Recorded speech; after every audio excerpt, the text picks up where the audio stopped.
He survived 4 combat deployments, 2 ambushes, and the kind of silence that follows an explosion before the ringing starts. He carried his wife's wedding ring in his breast pocket for 3 years after she died. Not because he was sentimental, but because putting it away felt like admitting something he wasn't ready to admit. Ethan Cole had faced down things that would break most men and walked away. But one ordinary Thursday night at a waterfront restaurant he never wanted to be at, a 6-year-old girl he'd never met reached across a table and took his hand. And that was the thing that finally broke him open. If this story is already pulling you in, hit like, drop your city in the comments so I can see how far this one travels, and stay with us until the very end. The problem with Thursday nights was that they were long. Mondays had the discipline of a new week. Fridays had Sophie's soccer games and the drive home where she'd fall asleep in the back seat, and he'd carry her inside and feel, for maybe 10 minutes, like he was doing something right. But Thursdays sat in the middle of the week like a rest stop with nothing to look at, just the hours between dinner and sleep. The apartment too quiet once Sophie was down, the television something he'd turn on and then forget to watch. Ethan Cole was used to discomfort. He'd done worse than a quiet Thursday. He'd spent 72 hours in a hide site in eastern Afghanistan, lying still in temperatures that dropped below freezing, waiting on a target that never came. He'd once gone 4 days on 3 hours of sleep. He understood that the body could handle almost anything if the mind stayed in the right place. The mind, though, that was trickier. He stood in front of his closet on the Thursday in question and stared at the suit he hadn't worn since the promotion ceremony at Marcus Webb's security firm 18 months ago. Navy blue. His wife, Claire, had picked it out. He could still picture her pulling it off the rack and holding it against him, her head tilted, that particular expression she had when she'd already made a decision, but was pretending to still consider it. "You look like someone's idea of a Navy officer," she'd said. "Buy it." He took it off the hanger. He'd told his former teammates he'd go on this date. That had been his first mistake. Telling a group of ex-SEALs you'll do something is not the same as telling a normal person. Normal people give you outs. They say, "Oh, if you're not feeling it, no pressure." His team, Marcus, Devin, and Ray, the 3 men who'd served alongside him from the beginning and who now occupied the strange in-between space of people who knew too much about you to pretend otherwise, they had simply confirmed the reservation and sent him the address. Pier House, 7 p.m. Dress like you have self-respect. That was the text from Ray. Marcus had added, "She's not going to bite you, man." Devin, "Don't order the fish. You always make a weird face with fish." Ethan had stared at his phone and considered, genuinely, faking a fever. But then Sophie had looked up from the kitchen table where she was doing her math homework and said, "Are you going somewhere?" And there was something in her voice, not sadness, not quite, more like a careful hopefulness she was trying to keep neutral, because she was 8 years old and had already learned not to want things too loudly. "Yeah," he'd said. "Your Uncle Marcus set something up. It's dinner." "With a lady?" He'd paused. "Yeah." Sophie had considered this for a moment, with the kind of deliberate silence that Ethan recognized as his own expression on a smaller face. Then she'd gone back to her homework. "Okay," she'd said. "Don't be weird about it." He still wasn't entirely sure what she'd meant by that. The restaurant sat at the edge of the harbor, the kind of place where the lighting was designed to make everyone look better than they were, and the menu didn't list prices because if you were asking, you probably shouldn't be there. Ethan arrived 11 minutes early because he arrived 11 minutes early for everything, a habit so deeply embedded at this point that he'd stopped noticing it. The hostess led him to a corner table by the window. The harbor outside was dark except for the lights on the water, a few boats moving slow, the kind of scene people took pictures of.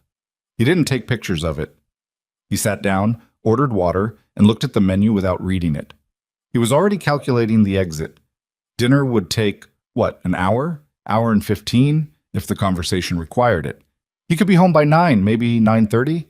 Mrs. Delgado from next door was watching Sophie. She was fine staying late, she'd said so. But Ethan had a habit of underestimating how much he preferred his own apartment to wherever he currently was. and he wanted to leave himself a reasonable amount of time to politely extract himself from a situation that was, by definition, designed to be difficult to extract yourself from. He'd been on 2 dates since Claire died. Both had been arranged by well-meaning people. Both had ended the same way. Not badly, not with any drama or visible failure, just with a gradual mutual recognition that neither person was really there. He'd driven home from both and felt, not relief exactly, but a kind of exhaustion that was different from his usual kind. He wondered sometimes if he'd simply used up that part of himself. If there was a finite amount of it and he'd spent what he had, and what remained was something functional but not quite alive in the same way. He wasn't miserable. He wanted to be clear about that, at least to himself. He was not a miserable man. He had Sophie. He had work that used his skills. He had Marcus and Devin and Ray who showed up when it mattered and annoyed him when it didn't. He had a life. He just wasn't sure the life was fully occupied.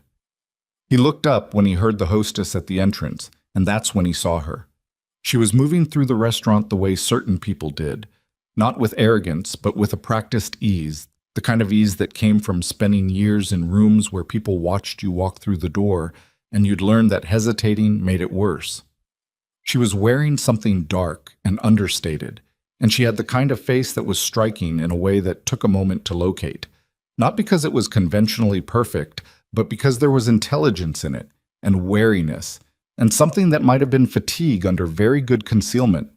She was also, he noticed, a little late. 5 minutes, maybe 6. She reached the table and looked at him directly. "You're Ethan," she said.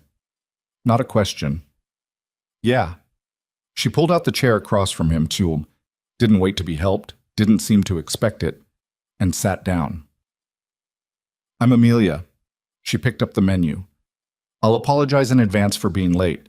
I was on a call that I should have ended 20 minutes earlier and didn't." "It's fine." "It's not, but thank you for saying so." She looked at the menu for a moment. "Did you already order something?" "Water." "That's not a meal." "I was waiting." She looked at him over the top of the menu.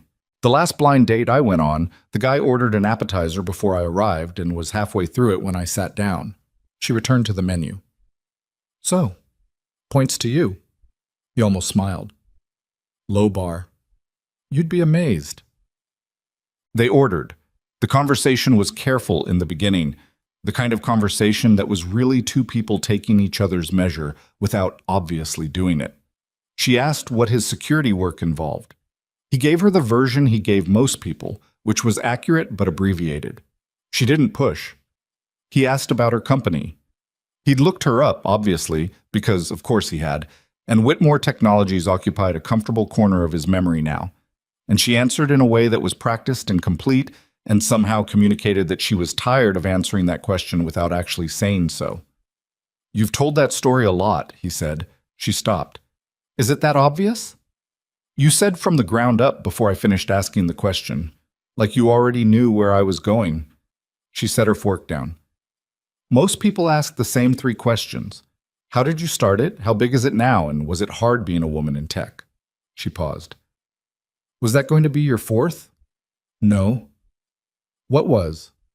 He thought about it. "I was going to ask if you liked it." She looked at him. "The company?" "Yeah." The question seemed to land differently than she expected. She was quiet for a moment. Not uncomfortable quiet, more like she was actually considering the answer instead of reaching for the automatic one. "Some days," she said finally. "Some days I like it very much. Some days I think I built something that requires more of me than I have available." She picked up her wine glass. "That's a strange thing to admit to a stranger." "You don't have to admit anything." "No, but..." She looked out at the harbor for a second. "You asked like you actually wanted to know. Most people ask like they want the highlight reel." Ethan understood that. The highlight reel. Marcus called it the diplomatic version. The story you told that was technically true, but organized to avoid the parts that were complicated. He had his own version of it. The SEAL background, the transition to private security, the single father piece slipped in naturally like a detail, and not the center of gravity it actually was. He told her about Claire the way he told almost no one about Claire. Not the whole story, not the grief part, but the practical reality of it. That Sophie was 8, that she'd been 5 when her mother died, that he'd spent 3 years figuring out how to be enough of both parents, that Sophie didn't feel the gap too sharply. "Does it work?" Amelia asked. "Some days." She smiled at that, small, real. "Some days seems to be our answer to a lot of things." Honest answer. "Yes," she said. "It is." Now, that was when the evening changed. The change came in the form of Amelia's phone buzzing on the table. She'd kept it face down, which he'd noted, and she flipped it over and something shifted in her expression. Not panic, controlled concern, which in Ethan's experience was sometimes harder to watch than panic because it meant someone was holding something together by will. "I'm sorry," she said. "1 second." She stepped away from the table and Ethan sat with his water and looked out at the harbor and tried not to obviously track her conversation, which he did anyway, because old habits and also because the body language told him enough. She was problem-solving. Something had gone sideways with childcare. He could tell from the way her shoulders dropped about halfway through the call, not the drop of relief, but the drop of someone absorbing a new difficulty and recalculating. She came back to the table. "I'm so sorry," she said. My babysitter had an emergency. She needs to leave." She was already reaching for her bag. "I need to—" "How old is your daughter?" She stopped. 6. "Where is she?" "Home, with the sitter, but the sitter needs to—" "Bring her." Amelia looked at him. "What?" "Bring her here." He said it like it was obvious. "It's not late. The restaurant's fine. She can sit with us." She studied him for a moment with an expression he couldn't fully read. "You don't have to do that." "I know." Most men in this situation would use this as the exit. "I noticed you said most men." Something crossed her face, not quite a smile, but the shape of one. "I'll call the sitter," I said. Lily Whitmore arrived 40 minutes later in a state that communicated very clearly she had just been woken from an almost sleep, which was its own particular kind of upset. Not crying, not throwing a fit, but wearing that blank-eyed, slightly betrayed expression children had when the world had interrupted them at the worst possible moment. She was wearing a sweatshirt with a small rabbit on it, and she was carrying a stuffed elephant by one worn ear. The hostess led her to the table, and Lily stopped when she saw Ethan. She looked at him the way children looked at things they were deciding about, direct and without any of the social filtering adults spent their whole lives constructing. Amelia crouched down. "This is Mommy's friend, Ethan. Remember I told you?" Lily didn't answer her mother. She kept looking at Ethan. He'd been around enough children, Sophie's friends, the kids on the soccer team he coached, to know that the worst thing he could do right now was perform. The big smile, the high voice, the theatrical enthusiasm adults deployed around children like a defense mechanism. Kids saw through it immediately and trusted you less afterward. He just looked back at her. "You have an elephant," he said. Lily looked down at the stuffed animal, like she'd briefly forgotten it was there. "His name is Gerald." "That's a good name." "I named him. I figured." Lily appeared to consider this for a moment. Then she climbed into the chair beside Ethan, not the one beside her mother, the one beside him, and set Gerald carefully on the table and looked at the menu with great seriousness, even though she clearly couldn't read most of it. Amelia straightened up and looked at Ethan across the table. He shrugged, barely. She sat down. For the next hour, something happened that Ethan could not have predicted and didn't know what to do with entirely. Lily talked to him, not non-stop, not the relentless chatter of some kids, but steadily, in the particular way of a child who'd decided you were worth talking to and was going to give you that seriously. She told him about her preschool class and a girl named Priya, who was her best friend except when she wasn't. She told him that Gerald had originally been named something else, but she'd changed it because the original name was wrong. She told him, with great specificity, that the bread at this restaurant was better than the bread at the restaurant they'd gone to for her birthday, which had been chewy in a way she didn't approve of. Ethan answered when she asked him things.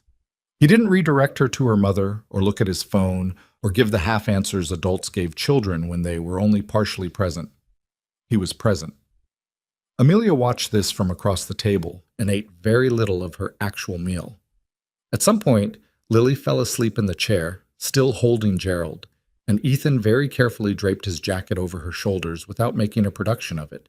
And Amelia looked at him with an expression that wasn't gratitude exactly.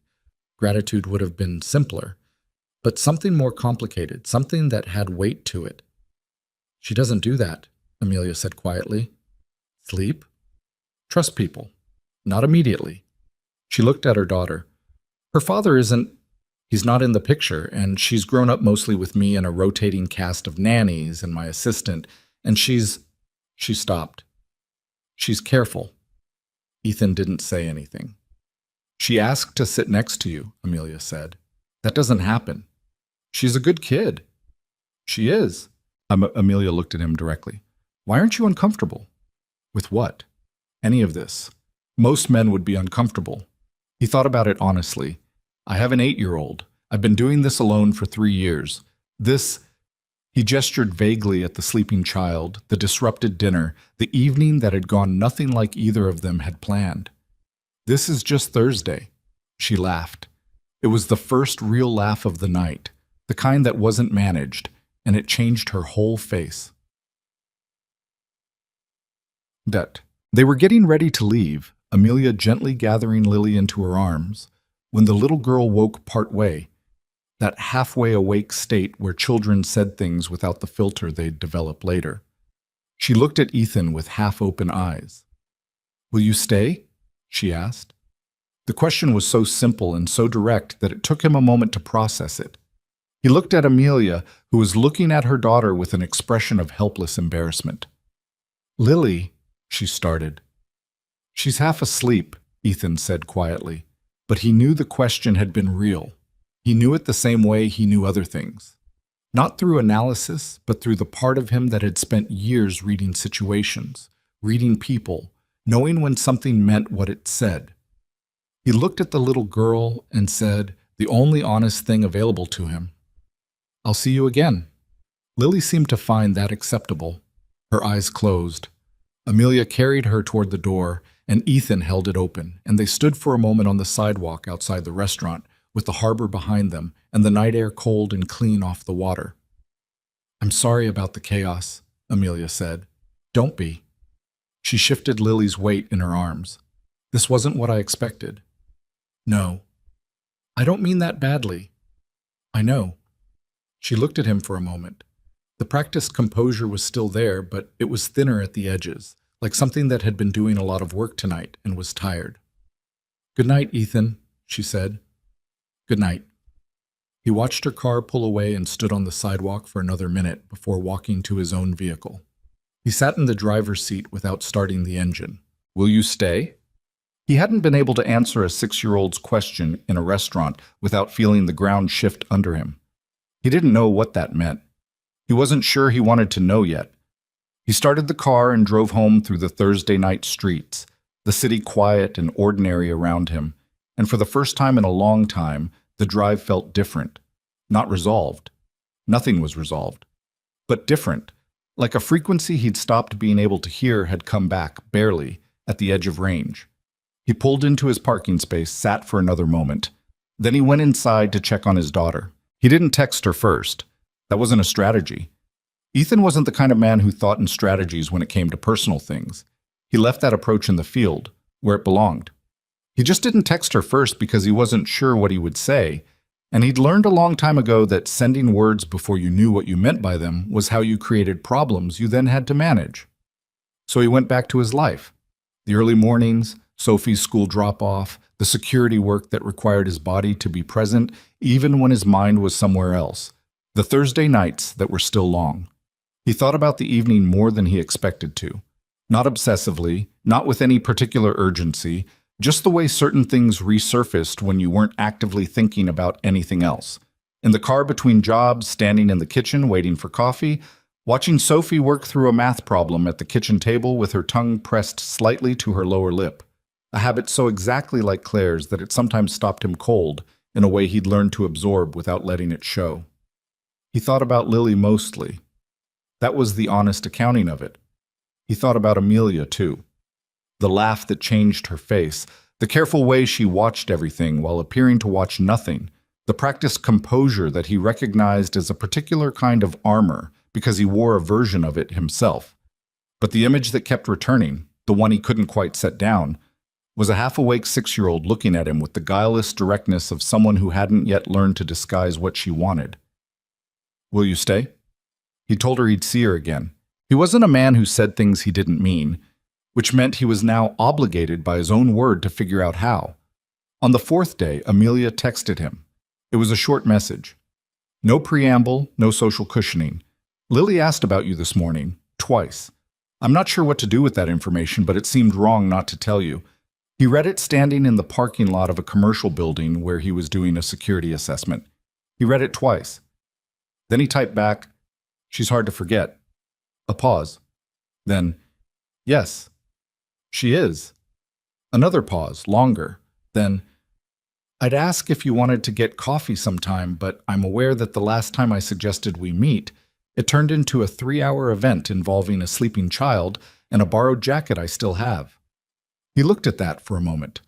"Keep the jacket," he typed. "Coffee works." Coffee turned into 3 coffees over 2 weeks, which was not something either of them planned, but which happened the way these things happened when 2 people were both trying to be careful, and careful kept getting in the way of leaving. The first one was at a place near her office building downtown. Her suggestion, her territory, which he understood was deliberate. She arrived with her phone in her hand and an apology about being 3 minutes late, and he told her 3 minutes didn't register, and she told him she was aware most people would agree with him, and she still found it difficult to accept. That was how he started to understand Amelia Whitmore. Not the version of her that existed in business profiles and the occasional piece she'd done for industry publications. The controlled, articulate, formidably competent version that was entirely real but not entirely complete. The actual person was that version plus the things she didn't lead with. The way she got quieter when she was genuinely bothered by something, as opposed to the particular stillness she deployed when she needed people to think she was unbothered. The fact that she took her coffee black but always bought the good beans, which he found out when she mentioned it like a confession, like she was aware it was a small vanity and didn't know whether to be embarrassed about it. The way she talked about Lily, not constantly, not the way some parents work their children into every conversation as a kind of credential, but with a specific, unguarded warmth that appeared without warning and was gone before she seemed to realize she'd let it out. "She asked if you had a dog," Amelia said during the second coffee. "I told her I didn't know." "No dog. Sophie wants one. We're in negotiation." "How long have you been negotiating?" 8 months. Amelia wrapped both hands around her cup. "Who's winning?" "She's winning. I just haven't admitted it yet." "Why not?" He considered it honestly. "Because once she has the dog, she'll stop negotiating for it and start negotiating for the next thing. I'm holding the line as long as I can." Amelia looked at him with an expression that was close to amusement, but had something more complicated underneath it. "That's either very smart or very stubborn." "Both, probably." "Yes," she said, "probably." During the third coffee, he told her more about Claire. Not everything. He didn't have an everything that he gave anyone, not even Marcus, who'd known him for 15 years and had carried him out of a bad situation in a country he still didn't talk about freely. But he told Amelia about Claire the way you told someone things when you'd been watching them be honest with you, and it started to feel dishonest not to reciprocate. He told her that Claire had been a teacher, middle school science, that she'd been funny in a dry way that had taken him 6 months to fully register, that she'd died of an aneurysm on an ordinary Tuesday morning while Sophie was at school and Ethan was on a contract overseas, and that the worst part, the part he'd never fully processed, was that he'd been in an operations briefing when it happened, and he'd sat there not knowing for 6 hours before the call came through. Amelia didn't say she was sorry. He appreciated that more than she knew. He'd had 3 years of people saying they were sorry, and it was never the wrong thing to say. It was kind. It was what you were supposed to say. But it also always ended the sentence in a way that made it difficult to keep talking. She just listened, and when he was done, she said, 6 hours. "Yeah? That's its own thing, carrying that." "It is." She looked at her coffee for a moment. Lily's father left when she was 18 months old. He didn't leave dramatically. He just gradually became less present, and then one day he wasn't present at all. No fight, no explanation that made real sense, no moment I could point to and say that's when it ended. He just stopped choosing us. She said it flatly, not like it didn't still cost her something, but like she'd looked at the cost enough times to quote it accurately. I think the gradual kind is its own thing too. It is, he said. They looked at each other across the small table, two people who'd been through different versions of the same absence, and didn't say anything else about it for a while. They didn't need to. He suggested after the third coffee that Sophie and Lily meet. He'd thought about it longer than felt rational. He turned it over from every angle the way he approached problems that mattered, the ones where the wrong move had consequences that lasted. Sophie was 8. She was resilient, more resilient than he sometimes remembered, because resilience in children had a way of masking itself as ordinary, as just the way a child was, and you forgot how much work it was. But she was also perceptive in the way children were when they'd learned to read adults carefully, and she had an 8-year-old's completely unapologetic instincts about people. If she didn't like Amelia, it would matter. Not as a veto. She was 8, he was the parent. But because Sophie's read on people had been right enough times that he'd stopped dismissing it. He told her the truth, the way he always tried to, that he'd met someone, that she had a daughter who was 6, that he thought maybe they could all get lunch one Saturday. Sophie looked at him from across the dinner table with that particular stillness. Is this a date? She asked. Not exactly. What is it exactly? He tried again. It's lunch. I just thought maybe you'd like to meet someone new. Sophie pushed a piece of broccoli across her plate with her fork. What's the daughter's name? Lily. How old is she again? 6? So she's in first grade? Kindergarten, I think. Sophie considered this with great seriousness. Okay, she said, but I'm not going to pretend to like her if I don't. I know, he said. I'd actually prefer that. Sophie nodded, like they'd settled something important, and went back to her broccoli. They met at a burger place in Charlestown. Not a restaurant, not somewhere with the pressure of tablecloths and presentation, just a place with decent food and enough noise that awkward silences had somewhere to go. It had been Ethan's suggestion, and Amelia had agreed with the speed of someone who'd been relieved to not have to make the choice. He arrived with Sophie, who was wearing her favorite hoodie, which was green and slightly too big for her, and had a small ink stain near the cuff that she refused to acknowledge. She held the door open for a woman with a stroller without being asked, which was Claire's reflex living in their daughter, and Ethan saw it and felt the familiar small weight of it and kept moving. Amelia was already there. She was in jeans and a simple dark sweater, which was different from the way she'd presented at dinner and at coffee. More ordinary, more visible, somehow. Lily was next to her in the booth with Gerald the elephant on the table in front of her and the particular focused expression of a child who was pretending to look at a menu. Sophie stopped when she saw Lily. Lily looked up from the menu and looked at Sophie. There was a moment, the kind of moment adults watched while pretending not to, and then Lily said, with complete directness, "Is that your dad?" Sophie looked at Ethan, then back at Lily. "Yeah." "He's nice," Lily said, like it was a fact she was supplying, information Sophie might want. Sophie processed this with her characteristic seriousness. "I know," she said. "I live with him." And then she slid into the booth across from Lily and picked up a menu and said, "What's good here?" And just like that, the hard part was over. Ethan sat next to Sophie, Amelia sat next to Lily. They ordered burgers and the girls ate their food and argued about whether elephants were smarter than dolphins. Lily maintaining firmly that Gerald was living proof of elephant intelligence, Sophie countering with the authority of a child who'd recently watched a documentary. And Ethan and Amelia mostly watched this happen and occasionally looked at each other across the table with expressions that didn't require translation. At one point, Amelia leaned slightly toward him and said, quiet enough that the girls didn't catch it, "Sophie's wonderful." "She has her moments," he said. "She's exactly like you." He watched his daughter explain something about dolphin sonar to a 6-year-old who was listening with grave attention. "God help her," he said, and Amelia pressed her lips together to keep from laughing. After lunch, they walked through the neighborhood, The girls ahead of them on the sidewalk, Lily asking Sophie questions with a relentlessness that Sophie handled with more patience than Ethan would have expected. He noticed that Sophie didn't condescend, didn't use the slightly exasperated tone some older kids used with younger ones. She answered Lily's questions straight, and when Lily said something that was factually wrong, Sophie corrected her without making a thing of it. He watched his daughter do this and felt something he didn't have a precise word for. "She's going to be fine," Amelia said, reading him without meaning to. He glanced over. "She usually is. You worry about her. Constantly. Does she know that?" He thought about it. "I try not to let it show too much. She picks up on it." "They always do," Amelia said. "I spent 6 months thinking I was hiding how stressed I was about the company from Lily, and one day she just climbed into my lap while I was reading and said, 'You're sad, Mama,' and I had absolutely nothing." "What did you say?"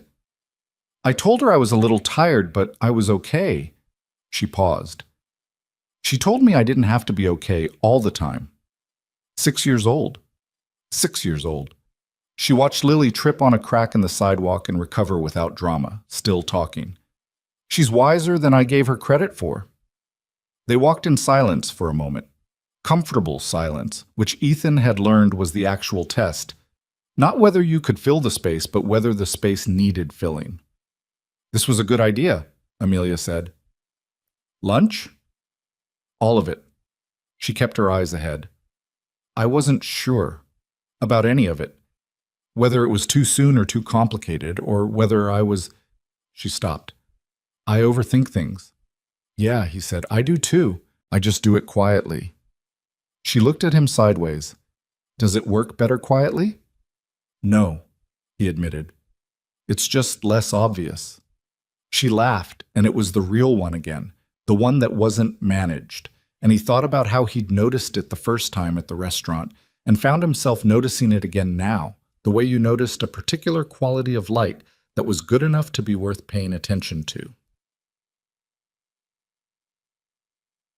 The thing about Amelia, Ethan came to understand over the following weeks, was that she was excellent at presenting as self-sufficient and genuinely was self-sufficient in the ways that could be measured, and underneath that was a person who was profoundly tired of being self-sufficient because there was no other option. He recognized it because he'd been living the same thing, just in different circumstances. The form of it was different. His self-sufficiency looked like early mornings and controlled routines and a particular brand of quiet competence that made people assume he was fine. But the engine was the same. You handled everything because if you didn't, it didn't get handled, and you did it long enough that people stopped offering to help because you'd made it clear you didn't need it, except you did, but by then you'd forgotten how to ask. She called him on a Tuesday night when the girls were in bed, which was becoming a pattern without either of them having established it as one. He was reading, something he did between 9 and 10 if the day had been manageable, and when her name appeared on the screen, he felt the particular low-grade alertness of recognizing something that was becoming important. "I have a problem," she said, without preamble. She'd stopped using preamble with him somewhere around the second week, which he considered a reasonable sign. "Okay. The Hartfield account, our biggest institutional client, is considering pulling out. There's a compliance issue that shouldn't be a compliance issue, but someone on my legal team made a filing error 8 months ago, and it wasn't caught, and now it looks worse than it is from the outside, and I have 48 hours before it becomes something I can't manage quietly." She said all of this at a particular speed that told him she'd been holding it for a while and he was the release valve. "I'm sorry. You don't need to hear this." "Amelia." "What?" "I'm listening." A pause. "I know. That's why I called." He sat with that for a moment. "Walk me through the compliance piece. Not the business stuff. I won't follow that. The actual timeline. What happened, when it happened, who knew." "Why?" "Because you said it looks worse than it is. So let's figure out why it looks worse than it is and work backward from there." Another pause, different from the first one. "You're not going to tell me it'll be fine." "I don't know if it'll be fine. Most people say it'll be fine. Most people aren't listening to the actual problem." She was quiet for a moment in a way that felt like something settling. Then she started talking, really talking. Not the managed version, but the detailed, frustrated, worried version. And he listened and asked the occasional question, and didn't tell her it was going to be fine, and by the end of it she said, "I need to call my general counsel at 7 a.m., and I know what I'm going to say now." Good. I didn't have a strategy before this call. You had one. You just needed to say it out loud. Ethan. Yeah. Thank you. She said it simply, without the professional warmth she used by default. Just direct. I'm not good at asking for help. Neither am I. We're a disaster, she said, and he could hear the exhausted smile in it. Probably, he said. Get some sleep. I'll try. You too. He put the phone down and went back to his book and didn't read any of it for the next 10 minutes. He saw Amelia twice more that week, once for an hour on Wednesday when he happened to be near her building, and she had a gap in her calendar that she admitted she'd manufactured, which was the most she'd revealed about wanting to see him, and she seemed aware of that. And once on Friday, when she brought Lily to Sophie's soccer practice because Sophie had, with characteristic directness, invited her, and Ethan had been informed of this after the fact. Lily sat in the folding chair beside Amelia, wrapped in a jacket that was too large, and watched Sophie's team run drills with wide attention. And at some point during the practice, she reached over and took Amelia's hand and held it without saying anything. Amelia held it back. Ethan watched this from the sideline, between coaching calls, and thought about what it was to watch someone be a good parent. Not in the performed way, not in the way people were good parents when they knew they were being observed, but in the small automatic ways that were just who they were when no one was particularly paying attention. He thought about what Marcus had said to him 2 nights after the original dinner. They'd been at Marcus's place, the 3 of them, Marcus, Devin, Ray, the kind of evening that started as dinner and became something longer without anyone planning it. The way those evenings did when you'd known people long enough that you didn't need an agenda. Devin had asked how it went. Ethan had given the basic version. Ray had listened with the particular focus he had when he was about to say something true. "You're going to try to talk yourself out of it," Ray had said. Ethan had looked at him. "Out of what?" "Whatever this is, you're going to find reasons." Ray had set down his drink. "You always do. You find reasons something's too complicated, or the timing's wrong, or you've got too much going on. You've been doing it for 2 years. I have Sophie to think about." "I know you do. I also know you use that sometimes when it's not really about Sophie." The table had gotten quiet in the way it got quiet when Ray said something that no one wanted to disagree with because it was accurate. Ethan hadn't said anything. "She's a 6-year-old who asked you to stay," Marcus had said, gentler. "That means something." "She's 6. She asks her stuffed elephant things." "She asked you," Ray said. He hadn't responded to that either, but he'd thought about it every day since. On a Saturday morning, 3 weeks after the lunch in Charlestown, the 4 of them were at a farmer's market near the waterfront because Sophie had wanted to go, and Amelia had mentioned she went sometimes, and somehow the information had organized itself into a plan. It was a good morning, clear and cold in the way late autumn mornings were, and the girls were ahead of them again. This had become their default configuration, the girls in front, the adults behind, a geography that seemed to satisfy everyone. And Lily was holding Sophie's hand, which Sophie was permitting with the benevolent tolerance of an older child being claimed by a younger one and finding it more acceptable than she'd expected. Ethan and Amelia walked at the pace the girls set, which was slow and investigative, stopping at everything that caught Lily's eye, which was most things. "She's going to ask for a dog," Amelia said, watching Lily crouch down to look at a border collie tied to a market post. "Sophie already did."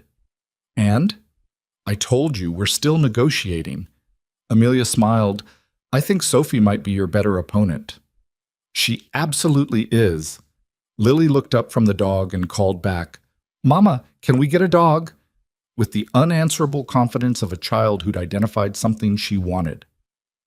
Amelia called back, "We'll talk about it," which was the parent answer that meant no but committed to nothing. Sophie, standing next to Lily, looked back at Ethan with an expression of pure solidarity. He gave her a small nod. She accepted it gravely. They kept walking. At some point, not a significant point, just a point in the morning when the path narrowed between market stalls and the crowd thickened. Amelia's shoulder pressed briefly against his, and neither of them moved apart. And they walked like that for a while through the stalls in the thin winter sunlight, not making anything of it, not naming it, just walking. It wasn't a plan. It wasn't a strategy. It was just the morning, and the girls ahead of them arguing gently about which apples were better, and the cold air, and the market noise, and the fact of being next to someone whose shoulder was warm against his. He didn't try to talk himself out of it. Not right then. He let the morning be what it was, and watched his daughter hold a 6-year-old's hand through a farmer's market, and walked beside a woman who'd called him at 11 p.m. on a Tuesday because she trusted him with the version of herself that was actually worried, and thought, this is something. He didn't know what to do with something yet, but he stopped pretending it wasn't there. The dog's name was Biscuit. Sophie had campaigned for captain, and Ethan had held out for something more dignified. Not because he actually cared what they named the dog, but because the negotiation had been going on for 9 months, and walking away from it without at least attempting to influence the outcome felt like a surrender with no terms. They'd compromised on Biscuit, which was Sophie's second choice, and which she'd suggested with the particular strategic innocence of a child who'd already decided what she wanted and was presenting it as a concession. He'd agreed, and Sophie had accepted the agreement with the suppressed satisfaction of someone who'd gotten exactly what they came for. The dog was a 3-year-old beagle mix from a rescue organization in Somerville, medium-sized, mostly brown, with a white chest and the kind of ears that seemed too large for the rest of him. He'd been returned twice by previous owners, according to the paperwork, for reasons the organization described as lifestyle incompatibility, which Ethan understood to mean the dog was energetic and opinionated and required more than people expected. He'd looked at that paperwork and looked at the dog and signed the forms without further discussion, because a dog that had been sent back twice for being too much of itself seemed like a reasonable fit for a household that contained Sophie Cole. Lily met Biscuit on a Sunday afternoon in early December, 6 weeks after the farmer's market morning, and lost her mind entirely. She arrived at Ethan's apartment with Amelia and Gerald the elephant, and within approximately 45 seconds had sat down on the kitchen floor and allowed Biscuit to climb into her lap, where he turned in 2 circles and settled. And Lily looked up at Ethan with an expression of absolute conviction and said, "I need one of these." "I know," he said. "Mama." Amelia, leaning in the kitchen doorway with her coat still on, said, "We'll talk about it." "You always say that." "And sometimes we talk about it." Lily returned to Biscuit with the focus of someone who'd identified her priority and wasn't going to be redirected. Sophie sat cross-legged on the floor next to her and provided information about Biscuit's habits and preferences with the authority of someone who'd owned him for 3 weeks and considered herself the foremost expert. Ethan watched the 2 of them on the kitchen floor, his daughter and this other little girl who was becoming a consistent presence in their apartment and in his week, and felt the particular quality of warmth that he'd started to recognize as its own thing. Not happiness exactly, which was too simple a word, but something closer to recognition, like coming across a room you'd been in before and realizing you'd thought about it more than you knew. Amelia came to stand next to him. They watched the girls together. "She's going to be impossible about the dog," Amelia said. "Sophie was impossible for 9 months. And you held out." "Barely." Amelia smiled at the side of his face. He could feel it without looking. "She's good with Lily," she said. "Really good. She treats her like a person, not like a little kid she has to manage. Sophie's never had much patience for managing people. She gets that from you." He looked over. "Is that a compliment?" "I haven't decided yet." He turned back to the girls.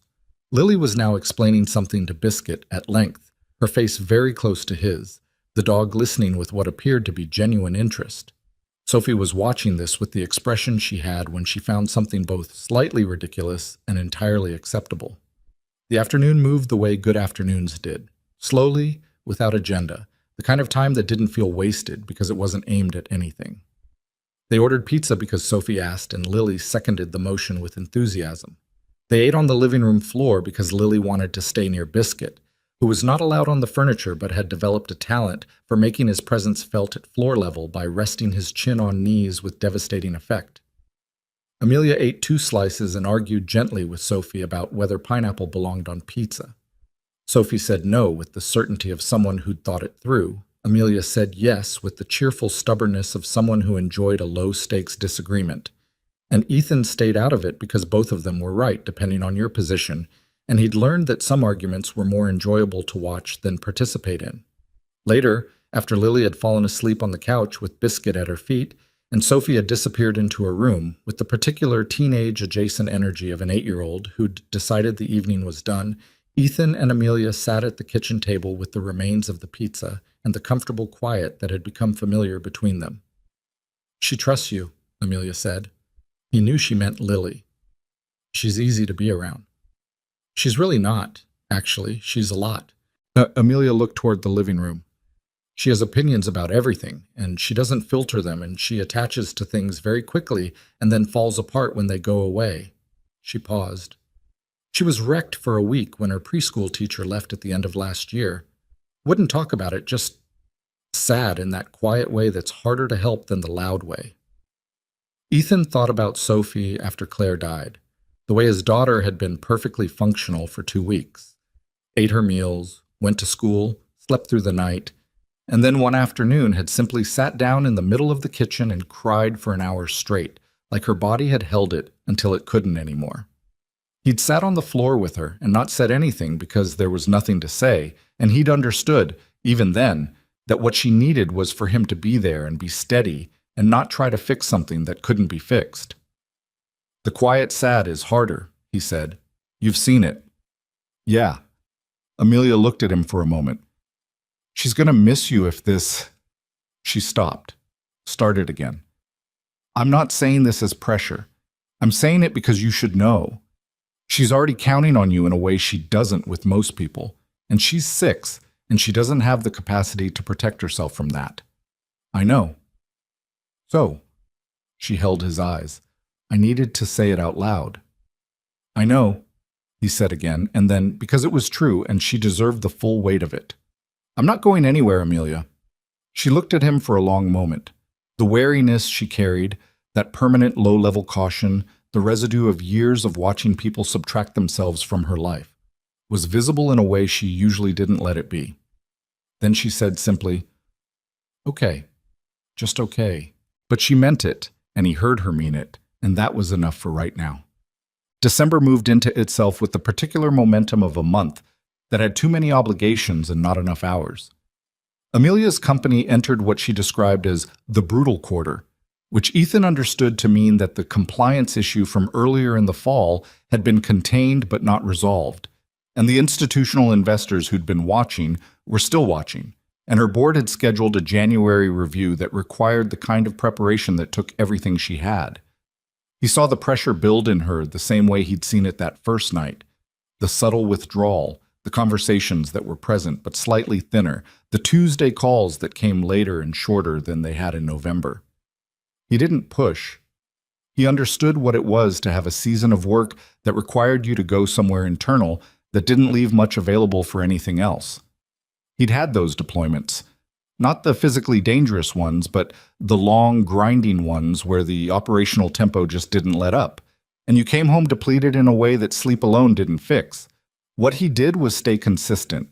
He texted her in the mornings, nothing that required a response, just the kind of presence that said, "I'm here, no pressure." He picked Lily up from school twice when Amelia was trapped in back-to-back meetings, which had started as a one-time favor and had quietly become something Lily expected, which he knew because the second time he arrived at the school pickup line, she came running out and said, "I knew you'd come," with such complete confidence that the teacher who handed her off gave him a look that he chose not to analyze. He helped Lily with a school project on a Wednesday evening. Something about animals and habitats, construction paper and markers, the specific creative chaos of a 6-year-old who had strong ideas and limited fine motor control. Amelia was on a call in the bedroom. Lily sat at his kitchen table with Sophie occasionally drifting in to offer unsolicited creative opinions, and they built something that was supposed to be a rainforest and turned into something that Ethan could only describe as impressionistic. And Lily looked at the finished product with deep satisfaction and said, "It's perfect." Sophie, leaning over to look at it, said, The toucan has 3 legs. He's different, Lily said, without defensiveness. Okay, Sophie said, and wandered back to her room. When Amelia emerged from her call, Lily led her immediately to the kitchen table to inspect the project. Amelia crouched down and looked at it with appropriate seriousness and said, "The toucan is very unique." "Ethan helped," Lily said, "but I did most of it." Amelia looked up at Ethan over Lily's head. He raised his hand slightly. Most of it was a relative term. Amelia looked like she was going to say something and then didn't. She just looked at him for a moment with an expression that didn't have a clean name, something that was gratitude and exhaustion, and something else underneath both of those. And then she helped Lily put the project carefully in her backpack so it wouldn't get bent. The board review happened in the second week of January. He knew it was coming because she'd mentioned it, obliquely, as the thing she was working toward. She didn't give him details, partly because the details were confidential, and partly, he understood, because she'd been managing her professional vulnerabilities alone for so long that sharing them felt like a different kind of risk than sharing the personal ones. The professional self and the private self had separate security systems, and even now, even with what had developed between them, she didn't always know how to open both at once. He texted her the morning of the review. "You've done the work. Trust that." She replied 40 minutes later, which meant she'd been in prep meetings. "I hate that you're right." He didn't hear from her for the rest of the day. That night, at 9:30, she called. "It went okay," she said before he could ask. "Better than okay? There are still conditions on the Hartfield account. They want a quarterly review for the next 6 months, but they're not pulling out, and the board backed the remediation plan." She sounded tired in a specific way, not depleted but wrung out, like someone who'd been braced for impact and had to recalibrate when the impact was manageable. "Good." "I was scared," she said, and the simplicity of it surprised him.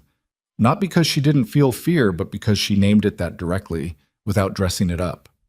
"I was genuinely scared that I was going to lose it. The company, what I'd built." "But you didn't." "No." A pause. "But the fear was real. I tend to behave like the fear isn't real. Like if I just keep moving, it won't catch me." She stopped. "I'm very tired." "I know. Can I just—" She stopped again. "Can I just talk to you for a while? Not about the company. Anything else?" "Yeah," he said. "Tell me about Lily's week." And she laughed. Not the big real laugh, but a small one, exhausted and genuine. And she talked about Lily's week, and he listened, and they stayed on the phone for an hour. And somewhere in the middle of it, the quality of her voice changed from wrung out to something softer. And when they finally said goodnight, she said, "I don't know how I did this before." And he didn't ask what she meant because he knew. What he didn't know, what he hadn't anticipated, was the call from Marcus Webb in the third week of January. He was at his desk in the security firm's Charlestown office when Marcus appeared in the doorway without knocking, which was how Marcus operated, and closed the door behind him, which was how Ethan knew it was something he wasn't going to like. "I need to ask you something," Marcus said, "and I need you to hear the whole thing before you answer." Ethan leaned back in his chair. "Okay." Marcus sat down in the chair across the desk, not casually, with intention, and looked at him with the straight-on directness that had served them both in environments where directness was the difference between good and bad outcomes. "Meridian Security Group reached out to me about a contract in Amman. High-value client, protective detail, 90 days minimum. Could extend." He paused. "They want you to lead it." Ethan looked at him. "It's good money," Marcus said. "It's good for the firm, and you're the right person for it. You know that, and I know that." Another pause. "I'm not going to pretend the timing is ideal." "The timing?" Ethan looked out the window at the street below, the January gray of a Boston mid-morning. He thought about what 90 days meant.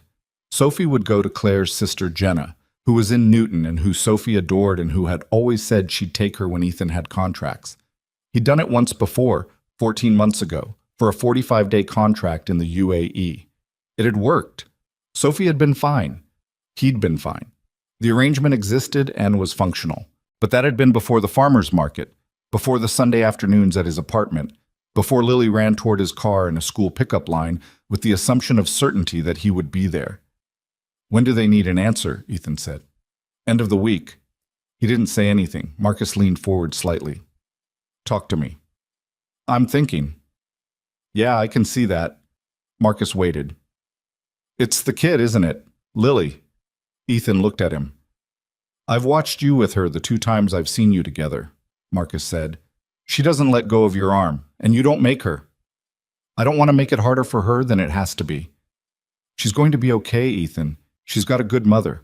I know that. This isn't, Marcus chose his words carefully. This isn't you abandoning anyone. This is work. It's the work you know how to do. You've left before. I know I've left before. So what's different? Ethan was quiet for a long moment. Through the window, a bus moved down the street and stopped, and people got on and off, and it pulled away again. Ordinary Thursday morning traffic. She asked me once if I was coming back, he said. Lily did, before I knew what the situation was really going to be. She asked it like she expected the answer to be no. Marcus was quiet. She's 6, and she already expects people to leave, Ethan said. A lot of kids her age have already learned that. I know.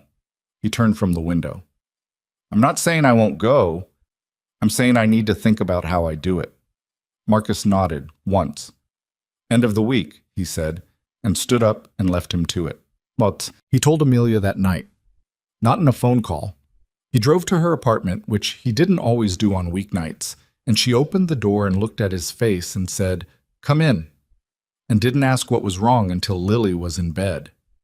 They sat in her kitchen, a bigger kitchen than his, cleaner, with the particular organized quality of a space maintained by someone who needed order in at least one area of her life. And he told her about the Amon contract straight, the same way he would have wanted someone to tell him something difficult, without softening the edges into something different from what it was. She listened without interrupting. When he was done, she looked at the table for a moment. Then she said, "How long?" 90 days minimum. Could be longer. Could be how much longer? I don't know yet. Possibly another 30 to 60 days if the situation on the ground requires it. She nodded slowly. Okay. Amelia. I'm not... She stopped. I'm not falling apart. Give me a second. She pressed her fingers briefly against her forehead, a gesture he'd come to recognize as the physical equivalent of her sorting through options. When do you need to decide? End of the week. Are you going to take it? He'd been turning it over since Marcus left his office. All the angles, all the weights. The firm needed it. His skill set made him the right person. The money was real and practical. Sophie's arrangement with Jenna was established. These were all true things. And also true, Lily asking a question in the soft, unguarded way of a child who'd already organized her world to include him. I think I'm going to take it, he said. Amelia looked at him. The wariness was there, that old residue of being left without warning, but she didn't let it drive. He watched her make the choice not to let it drive. Okay, she said again. I need to talk to Lily. Her eyes stayed on his. You don't have to do that. I want to. She's going to... She stopped. She's going to have feelings about it. I know. She'll probably say something that makes it harder. I know that too. Amelia looked at him for a long moment. Why do you want to be the one to tell her? He thought about it honestly. Because she should hear it from me. Not secondhand, not in the version where she just notices I'm not there anymore and figures it out. He paused. She deserves a straight answer from the person who's going. The kitchen was quiet. Outside the window, the city made its nighttime sounds. Traffic, a distant siren, the particular low hum of a building with many lives in it. Amelia's jaw was tight. I hate this, she said, and it cost her something to say it that simply. I know. I'm not angry at you. I want to be clear about that. You're allowed to be. I know I'm allowed. Her voice had an edge in it now, not directed at him exactly, but present. I've been left before, Ethan. I know what it looks like when someone goes and doesn't come back the same way they left. I know what it does to her. She looked at the table. I know what it did to me. He let that sit where she'd put it. He didn't try to move it. I'm coming back, he said. Everyone who's ever left has said that. I know. He held her eyes. I'm still saying it. She looked at him for a long time. He didn't look away, because looking away would have been the wrong thing, the thing you did when you were offering comfort as a substitute for truth. He stayed steady and let her look. Okay, she said, for the third time that evening. And this time it had weight to it, the specific weight of a person who was choosing to believe something they'd been burned by before, and was doing it anyway, clear-eyed, without pretending it was easy. He told Lily on a Saturday morning he'd thought about where and how, not a production that would make it bigger and stranger than it needed to be, just honestly, plainly, in a way that treated her like someone who could handle real information even if the real information was hard. He picked her up with Sophie for what they'd established as a Saturday morning tradition, the diner 3 blocks from Ethan's apartment, the one with the good pancakes and the waitress named Dorothy who called everyone honey without irony and always brought Lily extra syrup without being asked. Sophie sat next to Lily in the booth, which was their usual arrangement, and they ordered and Dorothy brought the syrup, and when Lily was settled and eating, Ethan said her name in the particular way he'd found worked with her. Not sharp, not soft, just level. She looked up. I need to tell you something, he said. Sophie, to his left, got very still in the way she did when she knew something was coming. She'd known about the contract since Thursday. She'd been quiet about it in the way that meant she was processing, which was her method, and he'd given her the space for it. I have to go away for a while, Ethan said. For work. It's going to be a few months. Lily looked at him. She had syrup on her chin. How many months? At least 3. Maybe a little more. She was quiet for a moment. He watched her process it, watched the small face go through something, not a meltdown, not the surface kind of upset, but the deeper kind, the kind that went somewhere internal before it came out. Are you coming back? She asked. It was the same question she'd asked before, months ago, and it landed the same way. Not like a child's fear exactly, but like something older than her age, something she'd learned to ask because she'd needed to and hadn't always gotten a good answer. He didn't give her a promise he couldn't guarantee. He'd thought about this too. The reflexive "of course I'm coming back" that would soothe her right now, and then sit between them as a thing that might or might not be true, depending on factors he didn't control, because that was the reality of the work. He didn't say that. He said, I'm going to do everything I can to get home. Lily looked at him for a long moment. That's not the same as yes. No, he said, it's not. She considered this with a seriousness that shouldn't have fit a 6-year-old's face, and somehow did. Okay, she said, finally, and picked up her fork and went back to her pancakes. And Ethan watched her, and felt the weight of that one word from a child the same way he'd felt it from her mother the night before. Not light, not easy, but chosen deliberately by someone who'd decided to keep trusting anyway. Sophie put her hand briefly on Lily's arm. Just for a second. Lily didn't look up, but she leaned slightly toward Sophie's shoulder without making anything of it. Ethan picked up his coffee. He was going. He knew he was going, and for the first time in years, knowing he was going felt different from how it used to feel. Not like release, not like the clean relief of returning to the thing he knew best. It felt like leaving something real, which meant the thing he was leaving was real, which meant all of it was real, more than he'd let himself acknowledge until this particular Saturday morning in a diner with his daughter and a 6-year-old who'd asked him if he was coming back. He looked at Lily's small face bent over her pancakes, and at Sophie's hand still resting on the table near her arm, and at the syrup Dorothy had brought without being asked, and thought, come back to this. He held on to that. He was going to need it. He left on a Tuesday.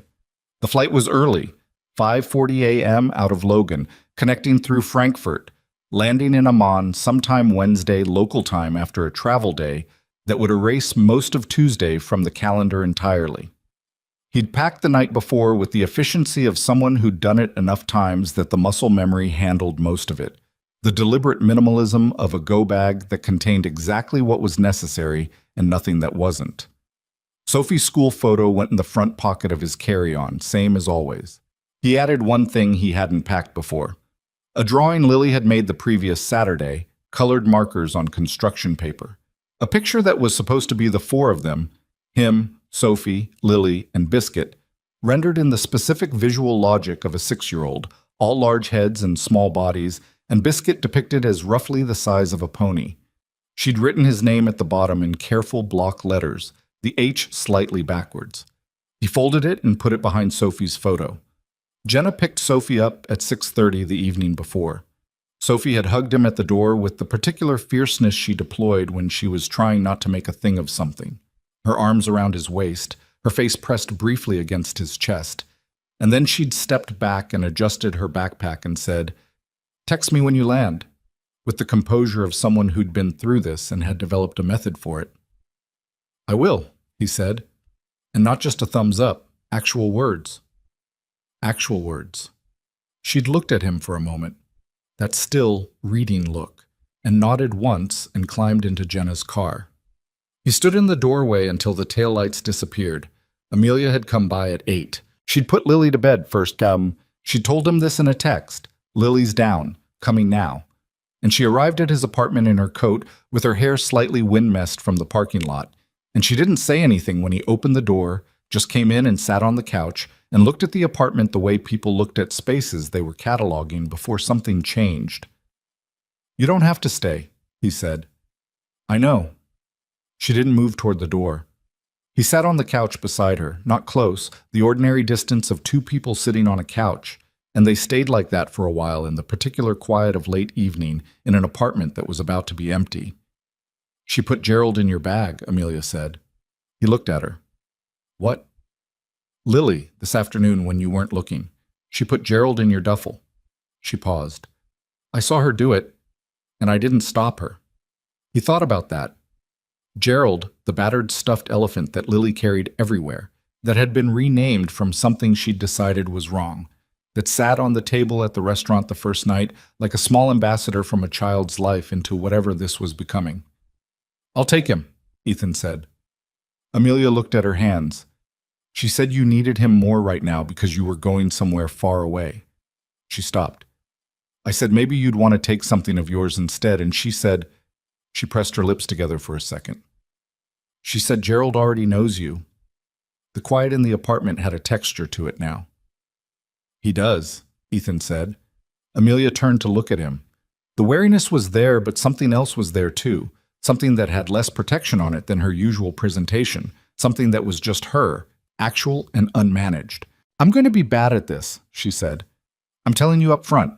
I'm going to be fine in the daytime because I know how to be fine in the daytime, and I'm going to lose the thread at some point at night when everything is quiet and there's nothing to manage, and I'm just going to—" She stopped. "I'm going to have a hard time. Call me when that happens. There's a time difference. I know there's a time difference. Call me." She looked at him for a moment. "It might be 3 a.m. your time." "Amelia." "What?" "Call me." She held his eyes. The armor was thin enough tonight that he could see exactly what was underneath it. Not weakness, nothing like weakness, but the very human thing of caring about someone and watching them leave and not having a way to make that not cost anything. She'd been through the version of this where the person left and didn't choose to come back. He understood that the geography of this moment for her included that history, that the fear she was sitting with wasn't irrational but informed, and that she was doing it anyway, staying on the couch, saying the true things, not pretending it was fine. He reached over and took her hand. She looked down at their hands and then back at him, and she said quietly, "Come home." "That's the plan." "I know it's the plan. I'm saying it anyway." "Okay." "Come home, Ethan." "I will." She stayed until 11. When she left, she kissed him at the door. Not dramatically, not with the heightened feeling of a cinematic departure, just honestly, the way people kissed who had something real between them and were aware of its value. She pulled her coat closed and walked down the hall without looking back, and he stood in the doorway and watched her go the same way he'd watched Sophie's taillights. And then he went inside and finished the last of his packing and checked his alarm and lay down on his bed and stared at the ceiling for an hour before he slept. Aman was work. That was the simplest way to say it. The contract was exactly what it had been described as, high-value client, protective detail, the specific kind of operational focus that required constant vigilance and left very little bandwidth for anything that wasn't the immediate environment. The client was a regional business executive with legitimate threat assessments against him, and the team Ethan led was 4 people, all competent, 2 of them former military, 1 a former law enforcement close protection specialist, 1 a local national whose knowledge of the city and the people in it was worth more than any of their combined training in that specific environment. He was good at the work. He'd always been good at it, the sustained attention it required. The ability to hold threat awareness at a functional level without letting it tip into paranoia, to read environments and people and exits, and the specific quality of a crowd. The work occupied him in the way the military had, filling the available space with clear purpose and clear consequence. And there was a version of him that had always found that easier to inhabit than the open-ended ambiguity of ordinary life. But this time, ordinary life had things in it that it hadn't before. He texted Sophie every morning, her time. She texted back with the conscientious regularity of someone keeping a promise, sometimes a sentence, sometimes more. She told him about Biscuit's continuing career of mild domestic disaster. He'd eaten an entire sock, apparently, and had shown no remorse, and about a school project on ecosystems that she was completing with an intensity that suggested she'd developed opinions about biomes. She told him Lily had come over to Jenna's once with Amelia, and that they'd watched a movie together, and that Lily had asked Sophie to please make sure Ethan knew she wanted Gerald back when he was done needing him, but not to rush. He read that particular text twice. He called Amelia on Tuesdays and Thursdays, her evenings, which mapped to late night and early morning his time depending on the week's rotation.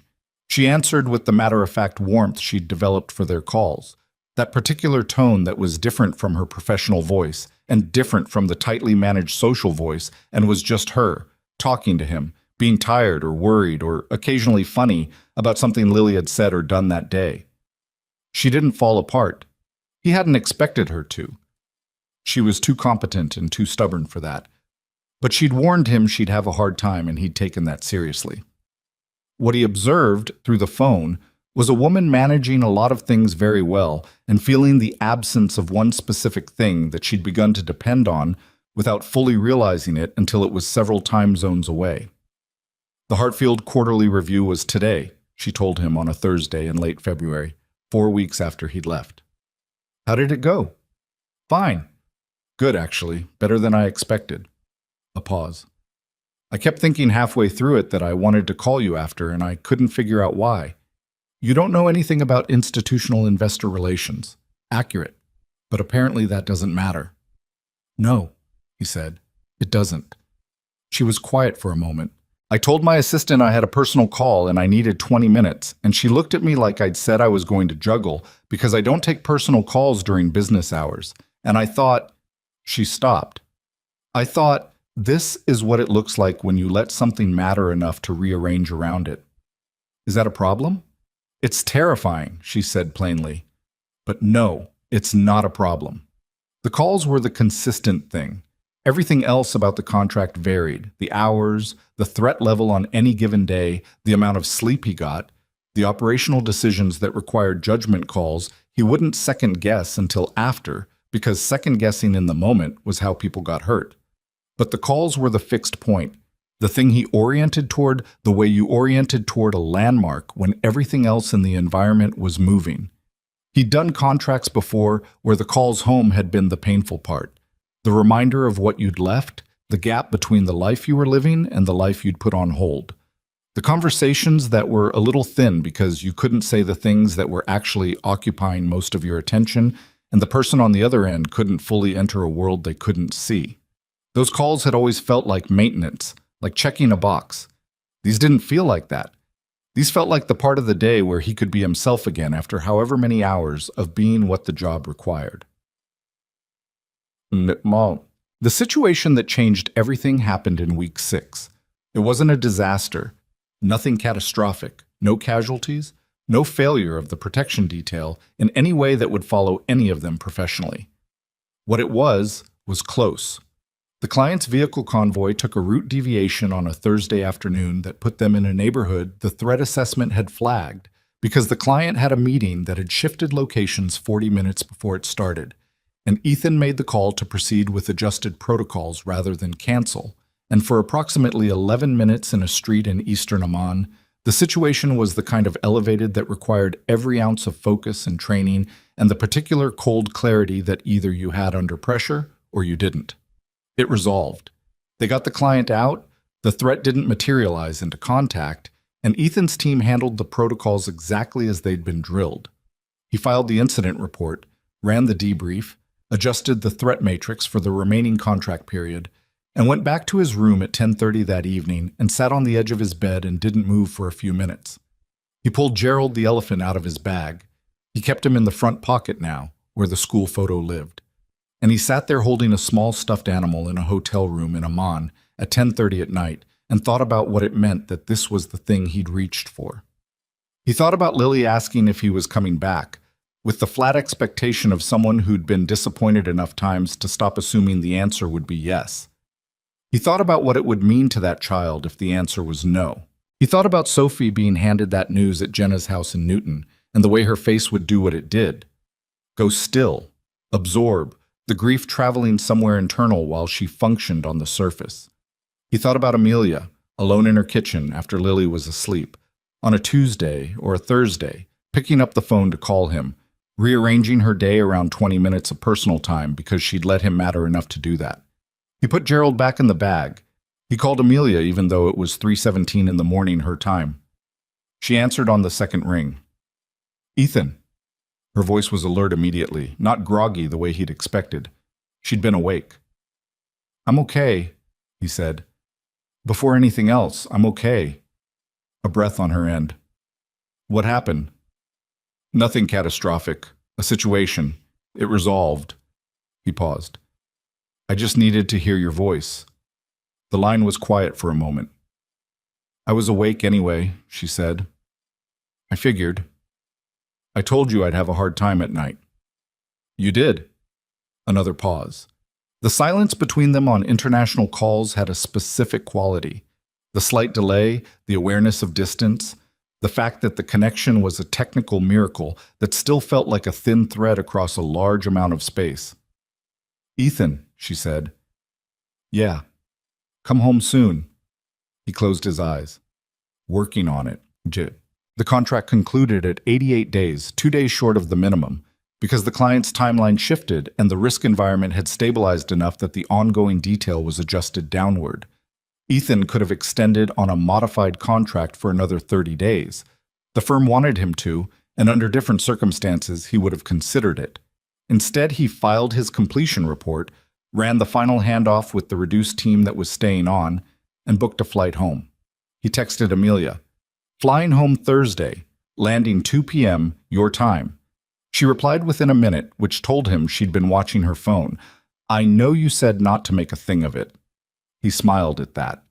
I did say that. Lily has made a sign. Of course she has. It says, Welcome home, Ethan, with one E in welcome.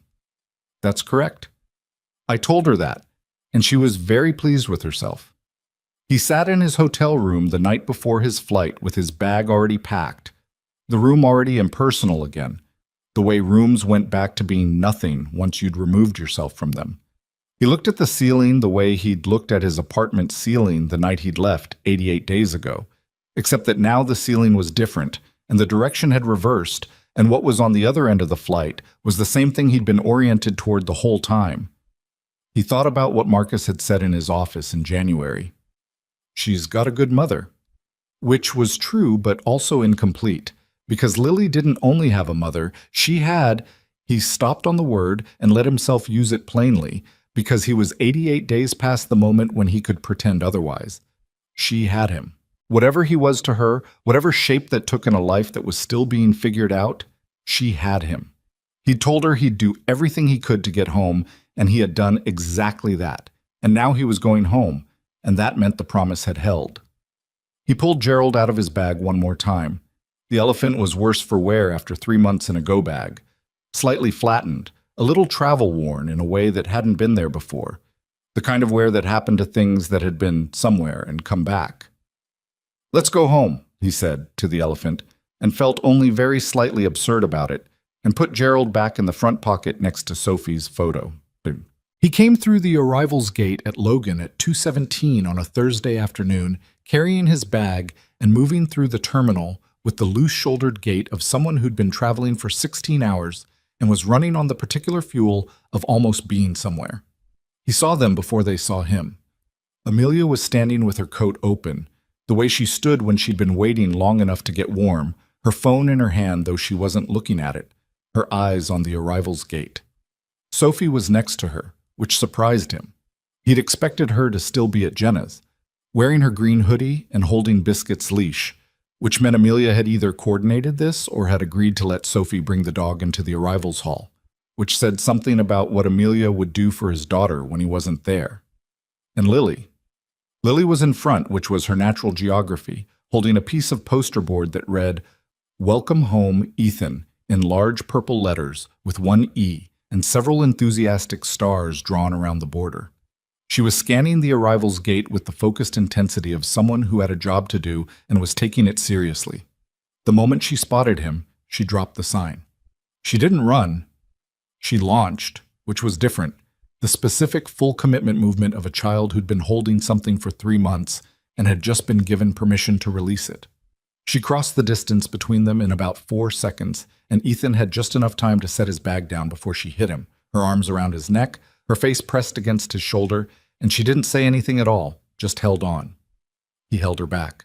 He was aware peripherally of people moving around them in the arrivals hall, of Biscuit making the sound he made when he was excited and wanted to be involved, of Sophie's voice saying something to Amelia. He couldn't catch what. He was mostly aware of a 6-year-old holding on to him with both arms the way people held on to things they'd been afraid of losing, and the weight of that, which was real and specific and not something he was going to pretend was ordinary. "I told you I'd come back," he said into her hair. Lily pulled back enough to look at his face. Her eyes were bright in the particular way that wasn't quite crying but was adjacent to it. "You said you'd try," she corrected him with complete accuracy. "I did," he said, "and then I came back." She considered this for a moment with the deliberate seriousness she brought to things that mattered to her. Then she said, "Gerald needs a bath. He smells like your bag." He laughed, genuinely, out loud, in the arrivals hall of Logan Airport. And Lily looked at him with the small smile of someone who'd known they were going to get that reaction and was pleased to have delivered it. Sophie arrived beside him and hugged him from the side with the same fierce, compressed efficiency she'd used when he'd left. And he put his arm around her, and she allowed this for approximately 4 seconds before stepping back. "You look tired," she said. "I am tired. Dorothy held your usual table at the diner for Saturday." He looked at her. "You called Dorothy." "Amelia called Dorothy." Sophie said this like it was obvious. "She found the number." He looked up. Amelia was standing a few feet away, giving him the space of the reunion, Biscuit now pressing enthusiastically against her leg because she was the closest available person. She was watching him with that expression he'd come to know, the one that didn't have a clean name, the one that was multiple things at once, and was her, actual and unmanaged, the real version underneath all the armor. He straightened up. They looked at each other across the 4 feet of airport arrivals hall between them. "You called Dorothy," he said. "Sophie mentioned it was your usual Saturday thing." She shrugged, the way she shrugged when she'd done something she didn't want to make a production of. "I figured you'd want to go." "You figured right. I usually do." He crossed the 4 feet. He'd thought on the plane about what it would feel like to see her after 3 months, whether it would be awkward, whether the distance would have changed the shape of things, whether the threads they'd built would hold the tension of being pulled that far. He'd thought about it the way he thought about most things he couldn't control, which was to run the variables and then set them aside because the variables didn't determine the outcome. The actual thing did. The actual thing was, she was right there and he was right here. And everything he'd been oriented toward for 88 days was now within arm's reach.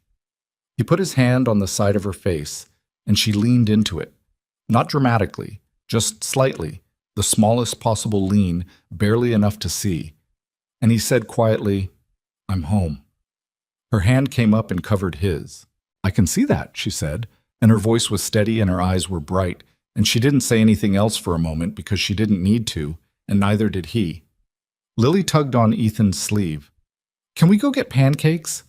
Sophie, from 2 feet away. It's 2:30 in the afternoon. Lily. Pancakes are for any time. Sophie appeared to genuinely consider this. That's actually fair, she said. Biscuit sat down on Ethan's foot, which was his way of indicating that wherever they were going, he was coming. Ethan looked at Amelia. Amelia looked at him. Pancakes, he said. Pancakes, she agreed. And he picked up his bag and took Lily's hand, and they walked out of the arrivals terminal into the gray February afternoon, all of them together, Biscuit's nails clicking on the airport floor, Sophie explaining to Lily the correct hierarchy of pancake toppings, and Amelia walking beside Ethan with her shoulder against his arm in the way she'd walked beside him through the farmer's market 4 months ago. And the afternoon was ordinary and imperfect and exactly right. The pancakes were good. Dorothy brought them without ceremony, set the syrup down in front of Lily without being asked, and looked at Ethan with the frank assessment of someone who'd been watching people come and go in her diner for 20 years. You look like you slept on a plane, she said. 2 planes, he said. Extra coffee, then. She was already moving. They took the corner booth, the big one, because there were 4 of them, plus a dog who was technically not allowed inside but whom Dorothy had looked at, and then looked away from with practiced neutrality. Lily sat next to Ethan.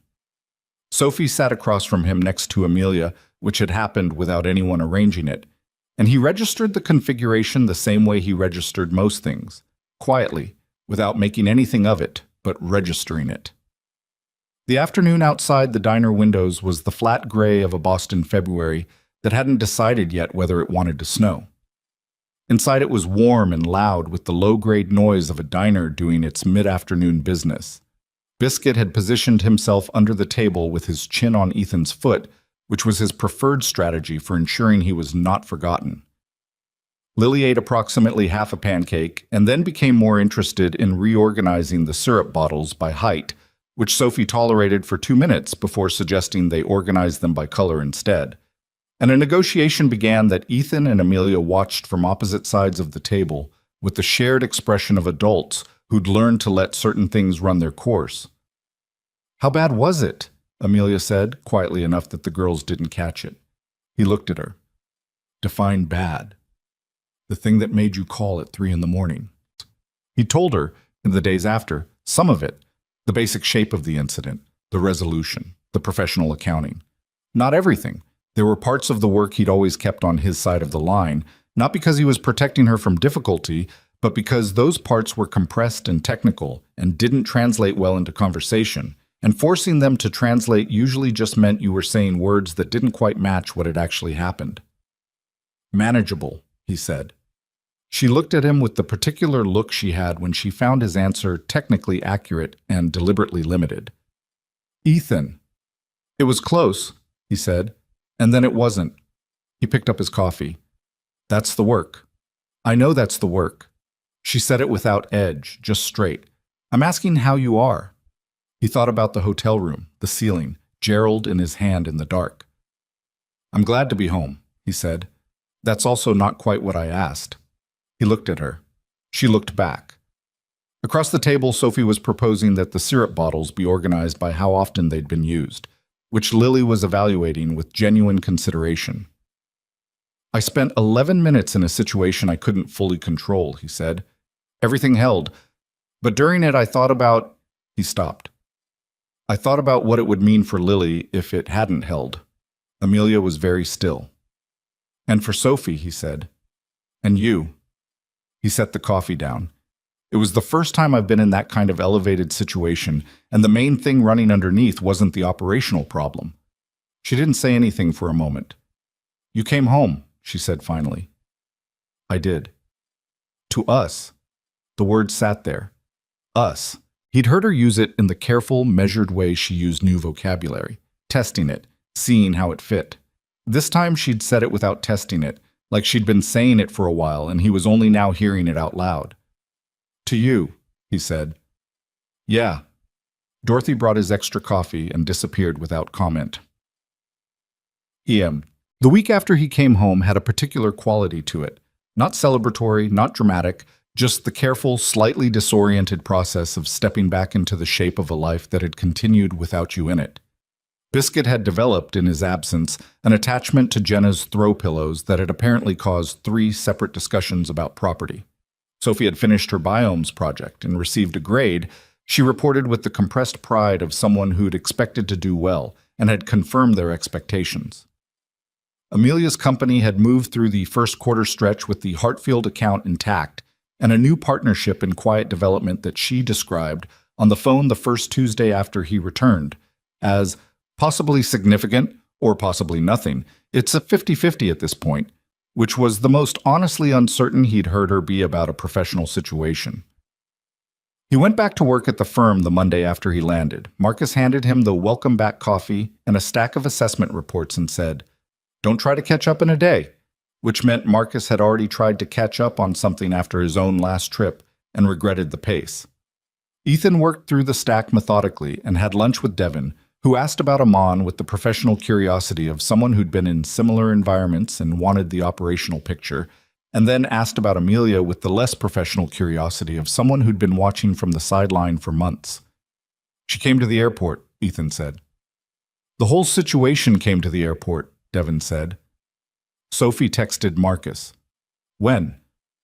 "Tuesday before you got back. Said Amelia was working out the logistics." He took a bite of his sandwich. The dog was Sophie's idea, apparently. Amelia just agreed to it. Ethan processed this. The image of Amelia agreeing to bring a beagle into an arrivals terminal because Sophie had suggested it, because it was important to Sophie, because Amelia had spent 3 months making sure Sophie's life moved forward smoothly while her father was overseas. Something moved in him that he didn't have a clean word for. "She's good," Devin said, with the directness that was just Devin's register, no preamble. "She's really good, man." "I know," Ethan said. "Does she know you know?" He looked at him. Devin raised his hands. "I'm just asking." What happened with Amelia's company came without much warning, which was how these things usually came, preceded by signals that were readable in retrospect, but that didn't announce themselves clearly until the situation was already in motion. It was a Monday in late March, 5 weeks after Ethan's return, when she called him in the middle of the afternoon, which she didn't do, because the middle of the afternoon was when Amelia was most insulated in the operational demands of running a company and least available to anything personal. He picked up before the second ring. "Tell me what happened," he said. A breath. "My VP of Technology, Nathan Reeves, he's been with me since the beginning, 5 years.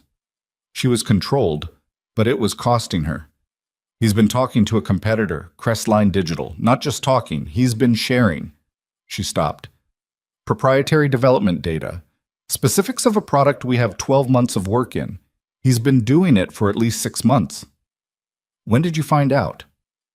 "An hour ago. My head of security flagged anomalous access patterns on the system, and I had our IT forensics team pull the full report and—" She stopped again. "It's documented. It's not ambiguous. He took it." Ethan was quiet for a moment. He was standing in the Charlestown office hallway because he'd stepped out of a meeting when her name appeared. "Have you talked to him?" "Not yet. My general counsel is in my office right now." A pause. "I've known Nathan for 5 years, Ethan. He was at our first real office. He helped me build the technical architecture from the ground up. She stopped. "I trusted him." There was something in those 3 words that had weight beyond the professional dimension. He heard it.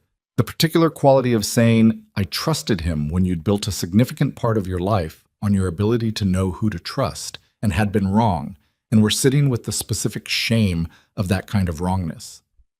"This isn't about your judgment," he said. "My judgment was based on the information you had at the time, which is how judgment works." He kept his voice level, not to minimize, but to be a stable surface for her to push against. "You're going to have to be careful right now, legally, strategically. What does your counsel say?" She says don't talk to him without her in the room. She says we have grounds for both termination and legal action. She says Crestline probably knew what they were receiving. Do you trust her? Yes, completely. Then follow her lead on the legal piece. Amelia was quiet for a moment. He could hear the particular silence of her office, the muffled quality of a room with good soundproofing and a lot of tension in it. "I keep thinking about what I missed," she said. 6 months. He was doing it for 6 months. "You run a large company. You can't monitor everything. I should have— Amelia." He waited until she stopped. "What do you need right now? In the next hour?" A pause. "To get through the meeting with my counsel and then fire Nathan Reeves."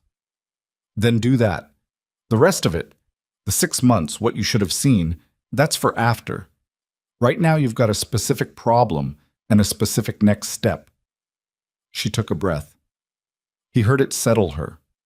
Not because he'd fixed anything, so there was nothing to fix, the thing had already happened, but because he'd given her the next foothold, which was all she'd actually needed. "Okay," she said. "You call me after. It might be late." "Amelia." "I know," she said. "I'll call."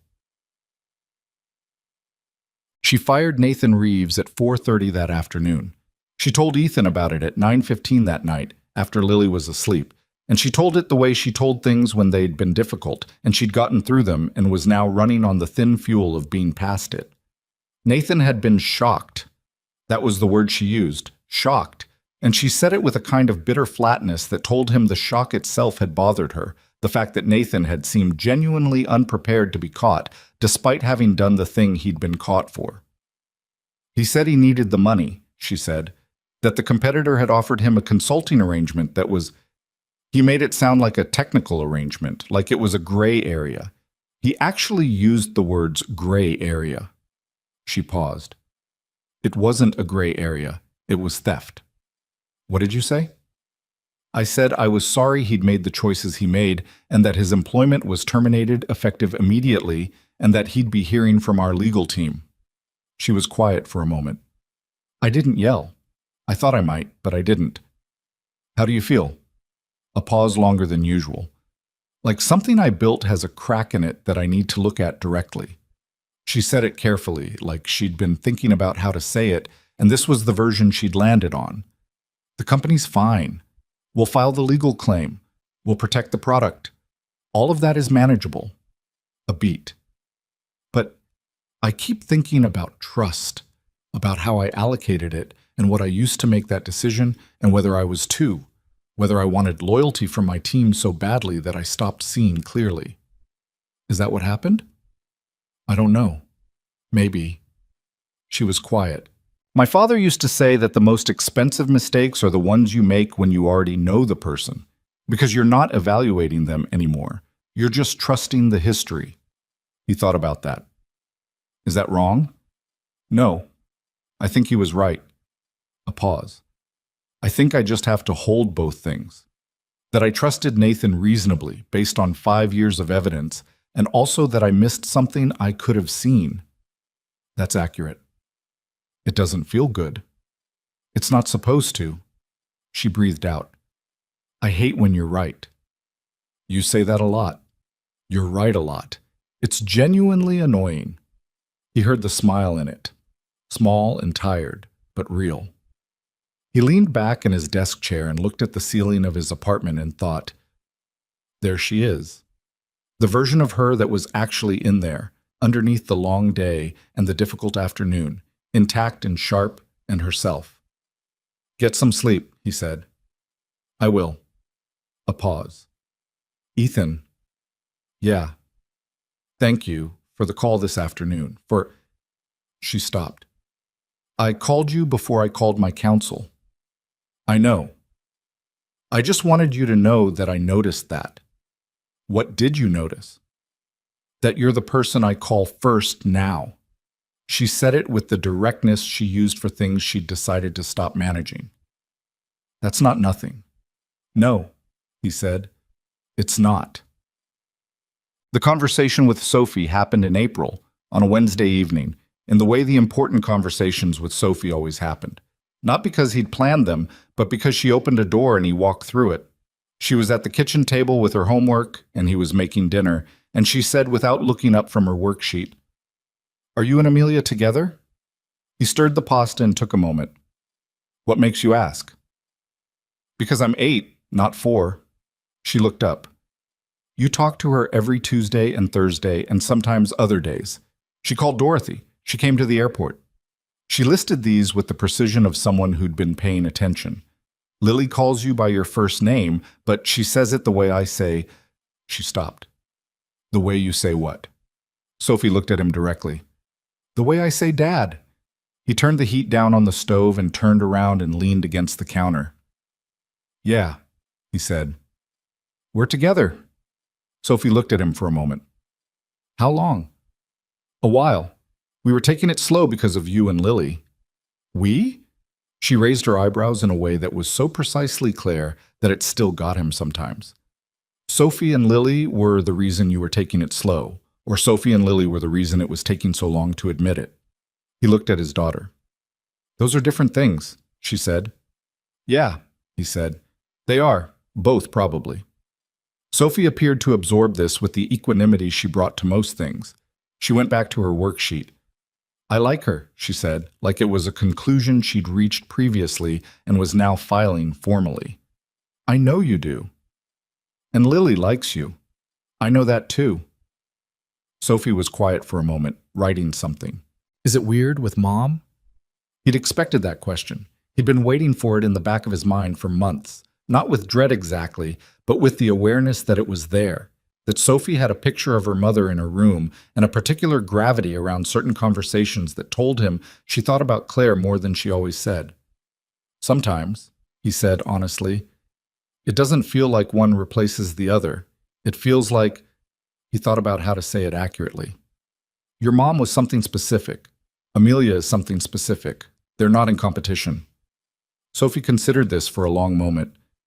Lily doesn't have a dad, she said, careful and factual. No. She'd have one if... Sophie, she stopped. Don't get ahead of it, he said gently. One thing at a time. She looked at him. Then she nodded, once, with the gravity of someone making a note, and returned to her homework. You should probably tell Amelia what I said. About what? That I like her. She was already writing again. Sometimes people need to hear it. He looked at his daughter for a moment. Yeah, he said. You're right. I know. Mom. He told Amelia what Sophie had said, but he told her in person, on a Saturday afternoon in early April, when the weather had shifted enough to suggest that winter was losing its grip, and they were standing in Amelia's backyard. She had a narrow garden behind the brownstone, mostly flagstone and a few planters, the kind of outdoor space that was more maintained intention than actual garden. While the girls were inside engaged in some kind of project that involved Lily's art supplies and Sophie's organizational instincts and periodic sounds that suggested things were going well. Amelia listened to what Sophie had said and looked at the flagstone for a moment and said, She's remarkable. She's Claire's daughter. She's yours too. Amelia looked at him. She said Lily says your name the way she says Dad. Yeah. She was quiet. He knew this particular quiet of hers, the one that had something working in it, something she was deciding whether to say. Is that, she started. Does that worry you with Lily? No. You answered fast. I know what I feel about Lily.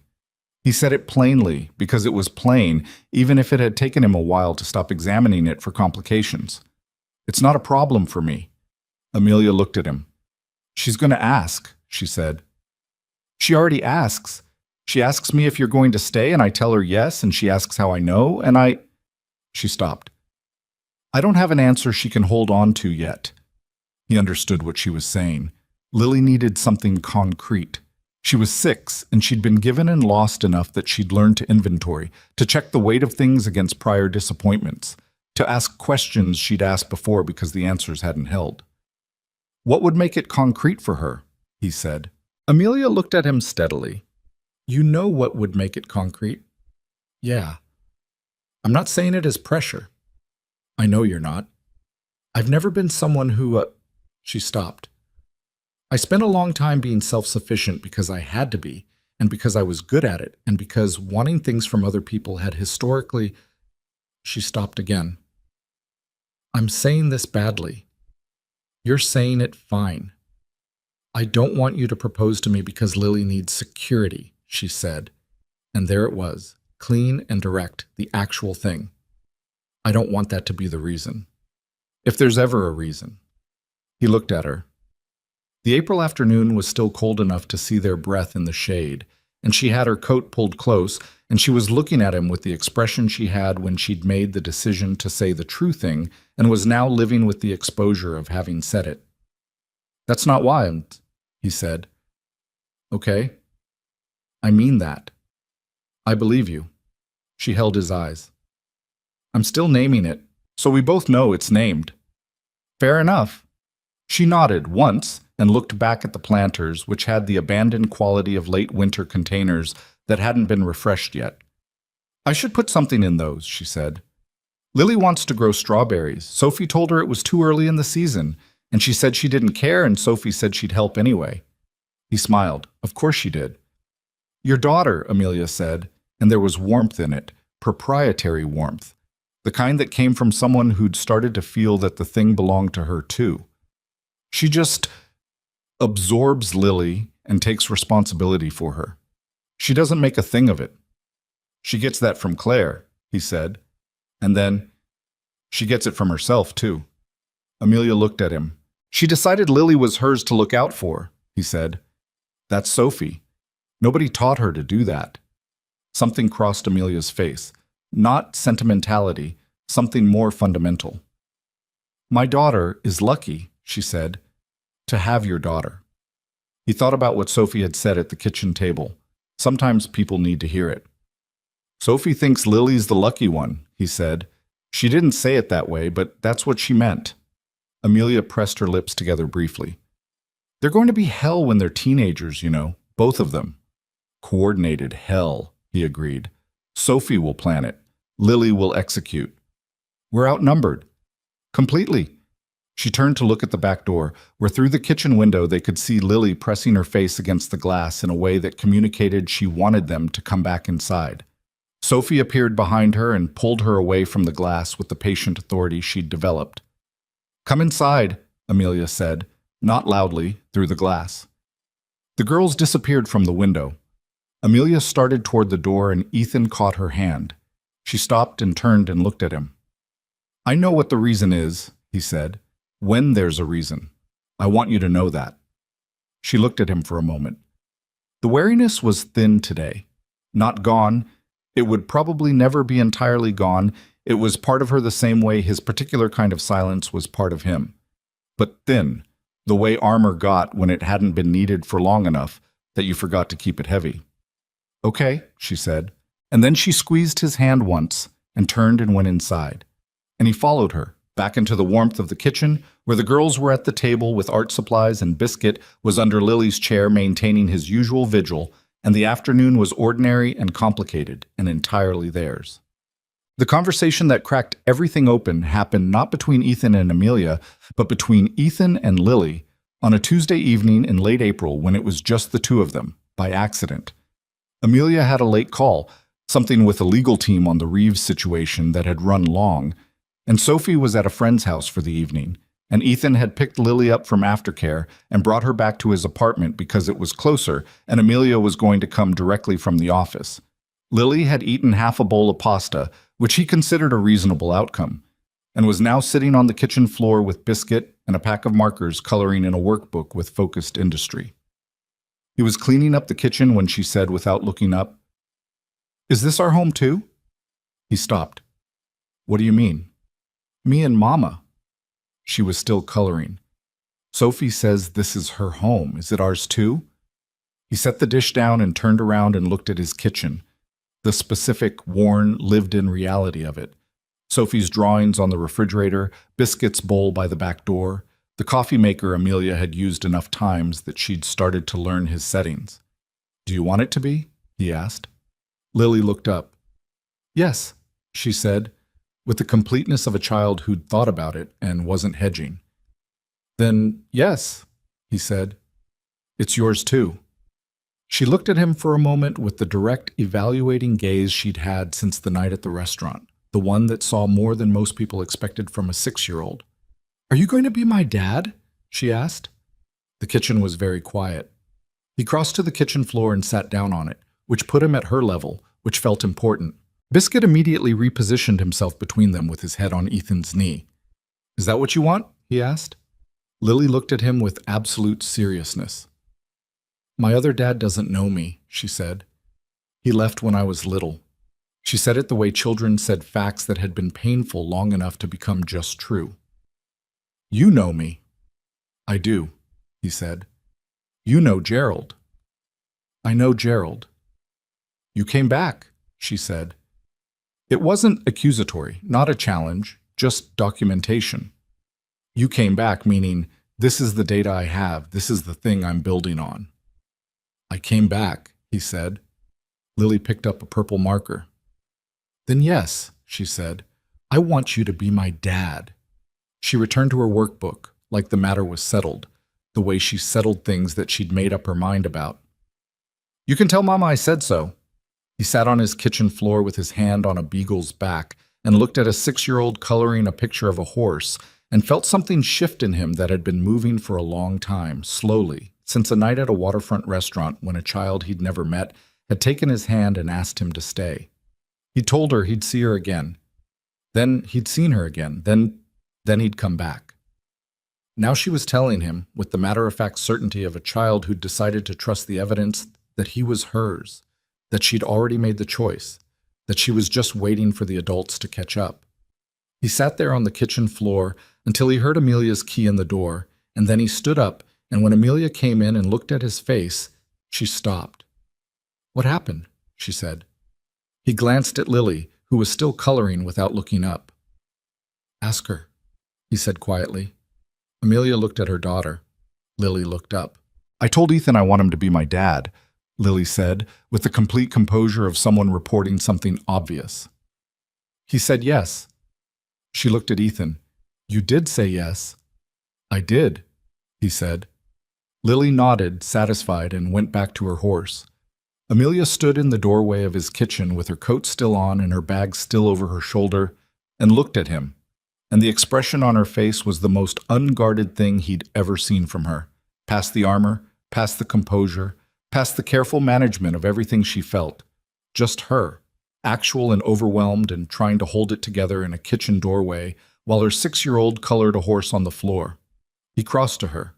She put her head against his shoulder and he held her there, in the doorway, and she didn't say anything for a moment, and neither did he, because there was nothing to say that was better than what Lily had already said.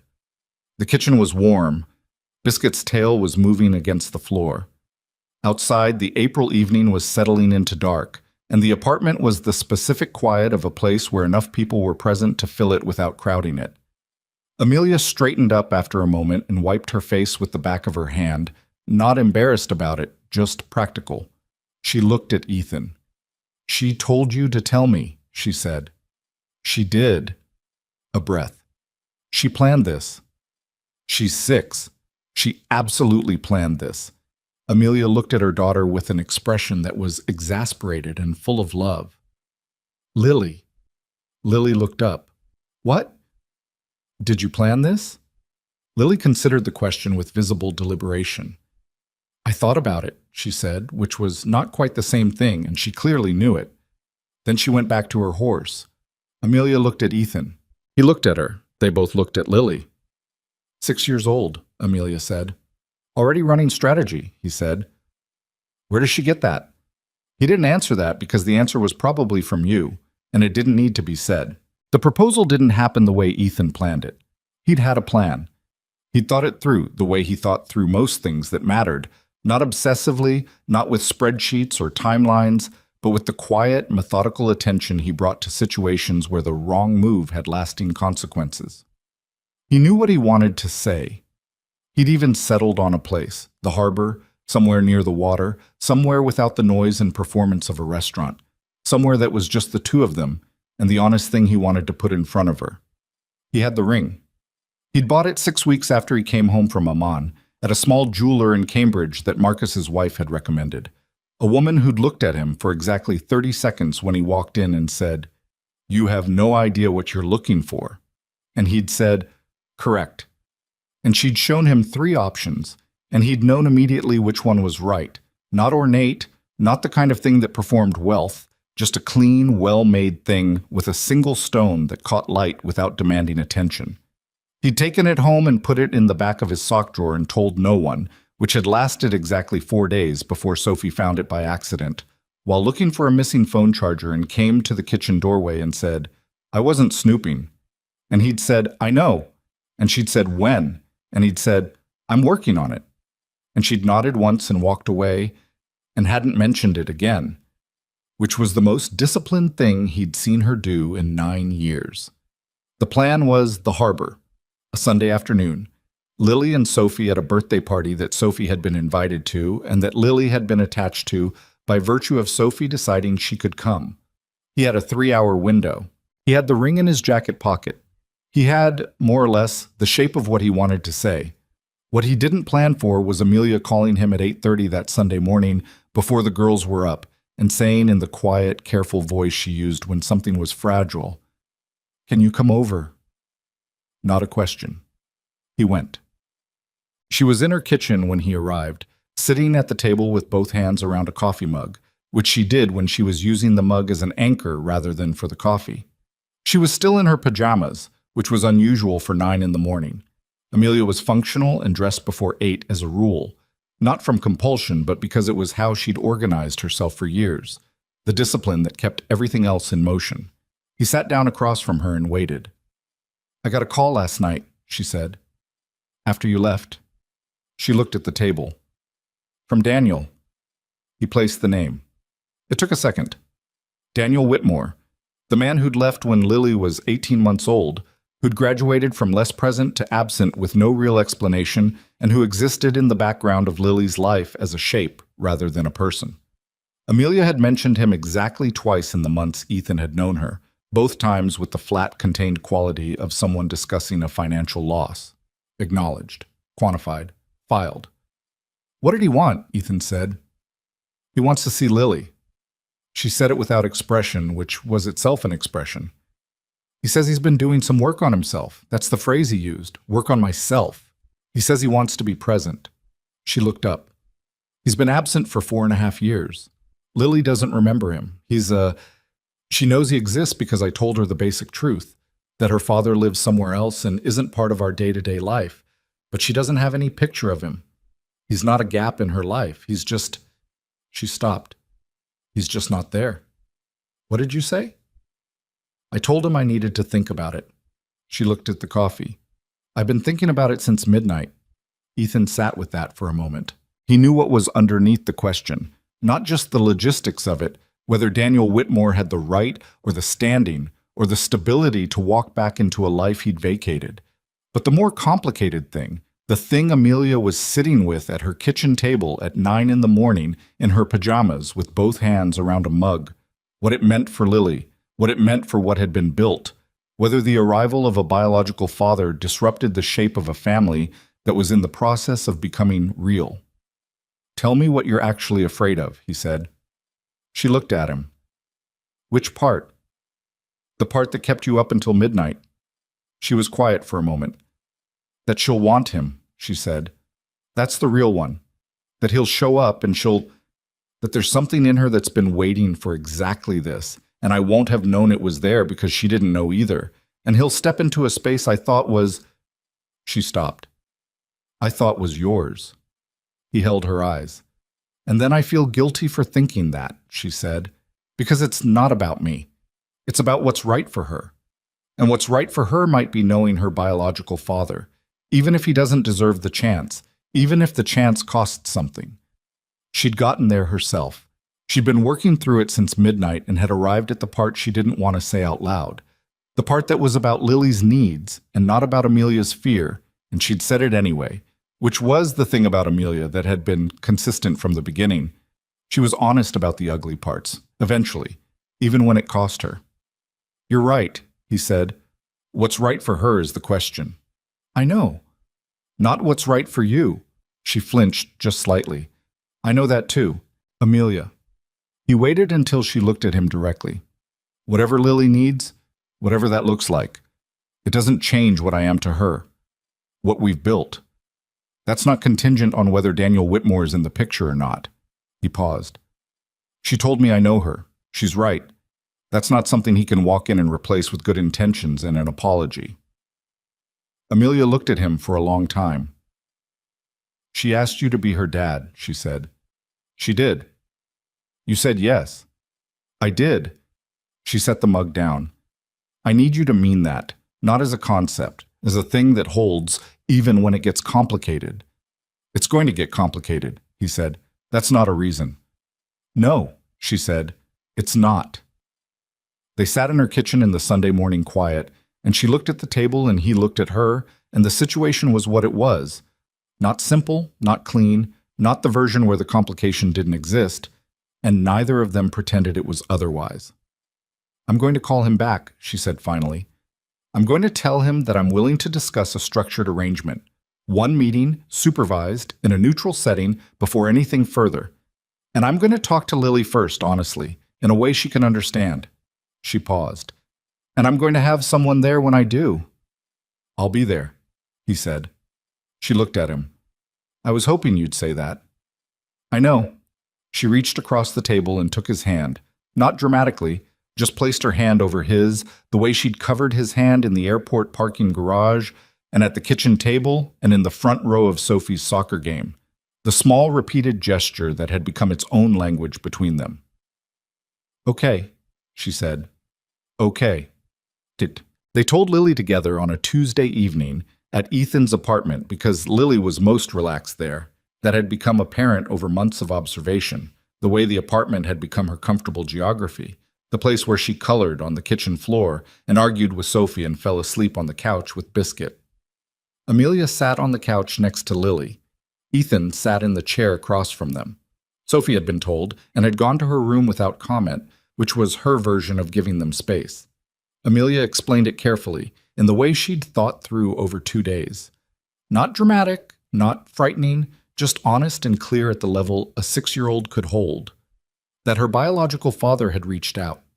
That he wanted to meet her. That nothing was decided and that Lily didn't have to do anything she didn't want to do. And that whatever she felt about it was okay to feel. Lily listened with her particular focused attention. When Amelia was done, Lily was quiet for a moment. Then she said, Is he nice? I don't know right now, Amelia said. He used to be in some ways. I'm not sure what he's like now. Is he going to live with us? No. Lily absorbed this. Does he know Ethan? No, Amelia said. Lily looked at Ethan. He held her gaze without trying to steer it. Ethan already said he'd be my dad, Lily said to Amelia, like this was relevant information her mother might need. I know he did. So there's already someone for that. Amelia looked at Ethan briefly over Lily's head. He kept his face neutral. There is, Amelia said. Lily appeared to conduct some internal calculation. I can meet him, she said. One time, and then I'll see. She picked up Gerald from beside her. But I'm not calling him Dad. That's Ethan's. Ethan looked at the floor for a moment. Amelia said, That sounds like a reasonable plan. Okay, Lily said, and that appeared to be the extent of her deliberation on the matter. She looked up at Ethan. Can we watch a movie? Yeah, he said. We can watch a movie. The meeting with Daniel Whitmore happened 3 weeks later, at a neutral location, a family services office in downtown Boston, a counselor present, the whole arrangement structured and supervised the way Amelia had insisted. Ethan wasn't in the room. He was in the waiting area, which Amelia had asked him to be because she needed him close, but the meeting needed to be about Lily and her father without additional variables. He sat in the waiting area for an hour and 20 minutes and didn't look at his phone and didn't read the magazines on the table and thought about 11 minutes in a street in eastern Amman, which was still the clearest lens he had for understanding what it was to be in a situation you couldn't control and to do the thing that was necessary while that was true. Amelia came out first 20 minutes before Lily did, because the counselor was doing a brief closing conversation with Lily alone. She sat down next to Ethan and looked at the wall. He cried, she said. Ethan didn't respond. He looked at her and cried. I think it was real. She paused. I'm not ready to forgive him. I want to be clear about that. But I think he's actually trying to reckon with it. How was Lily? Polite, curious. She answered his questions. She showed him Gerald. She turned to look at him. She told him she had a sister named Sophie. What did he say? He asked if Sophie was my daughter too, and she said no. Sophie was Ethan's daughter, and that Ethan was her dad. Amelia paused. She said it without any calculation, just as a fact. He didn't say anything. He didn't push on it, Amelia said. He just nodded, like he understood that the space had been filled. Ethan looked at the door of the room where Lily was finishing her session. What does she want? With him. I think she wants to know where she came from, not from him specifically. She doesn't have any attachment to him, not yet, maybe not ever, but she has questions that only he can answer, and I think she's old enough to start wondering. She paused. She can have that and have us. Those aren't in conflict. No, he said, they're not. Lily came out of the room holding Gerald and found them immediately, the way she always found Ethan in a space, the specific directional instinct she'd developed that he'd stopped noticing because it had become ordinary. She walked to them and sat between them on the waiting room bench and said, "Can we get food? I want the diner." "Dorothy's?" Ethan said. "Dorothy's," she confirmed. Amelia looked at Ethan over Lily's head. He stood up. "Let's go."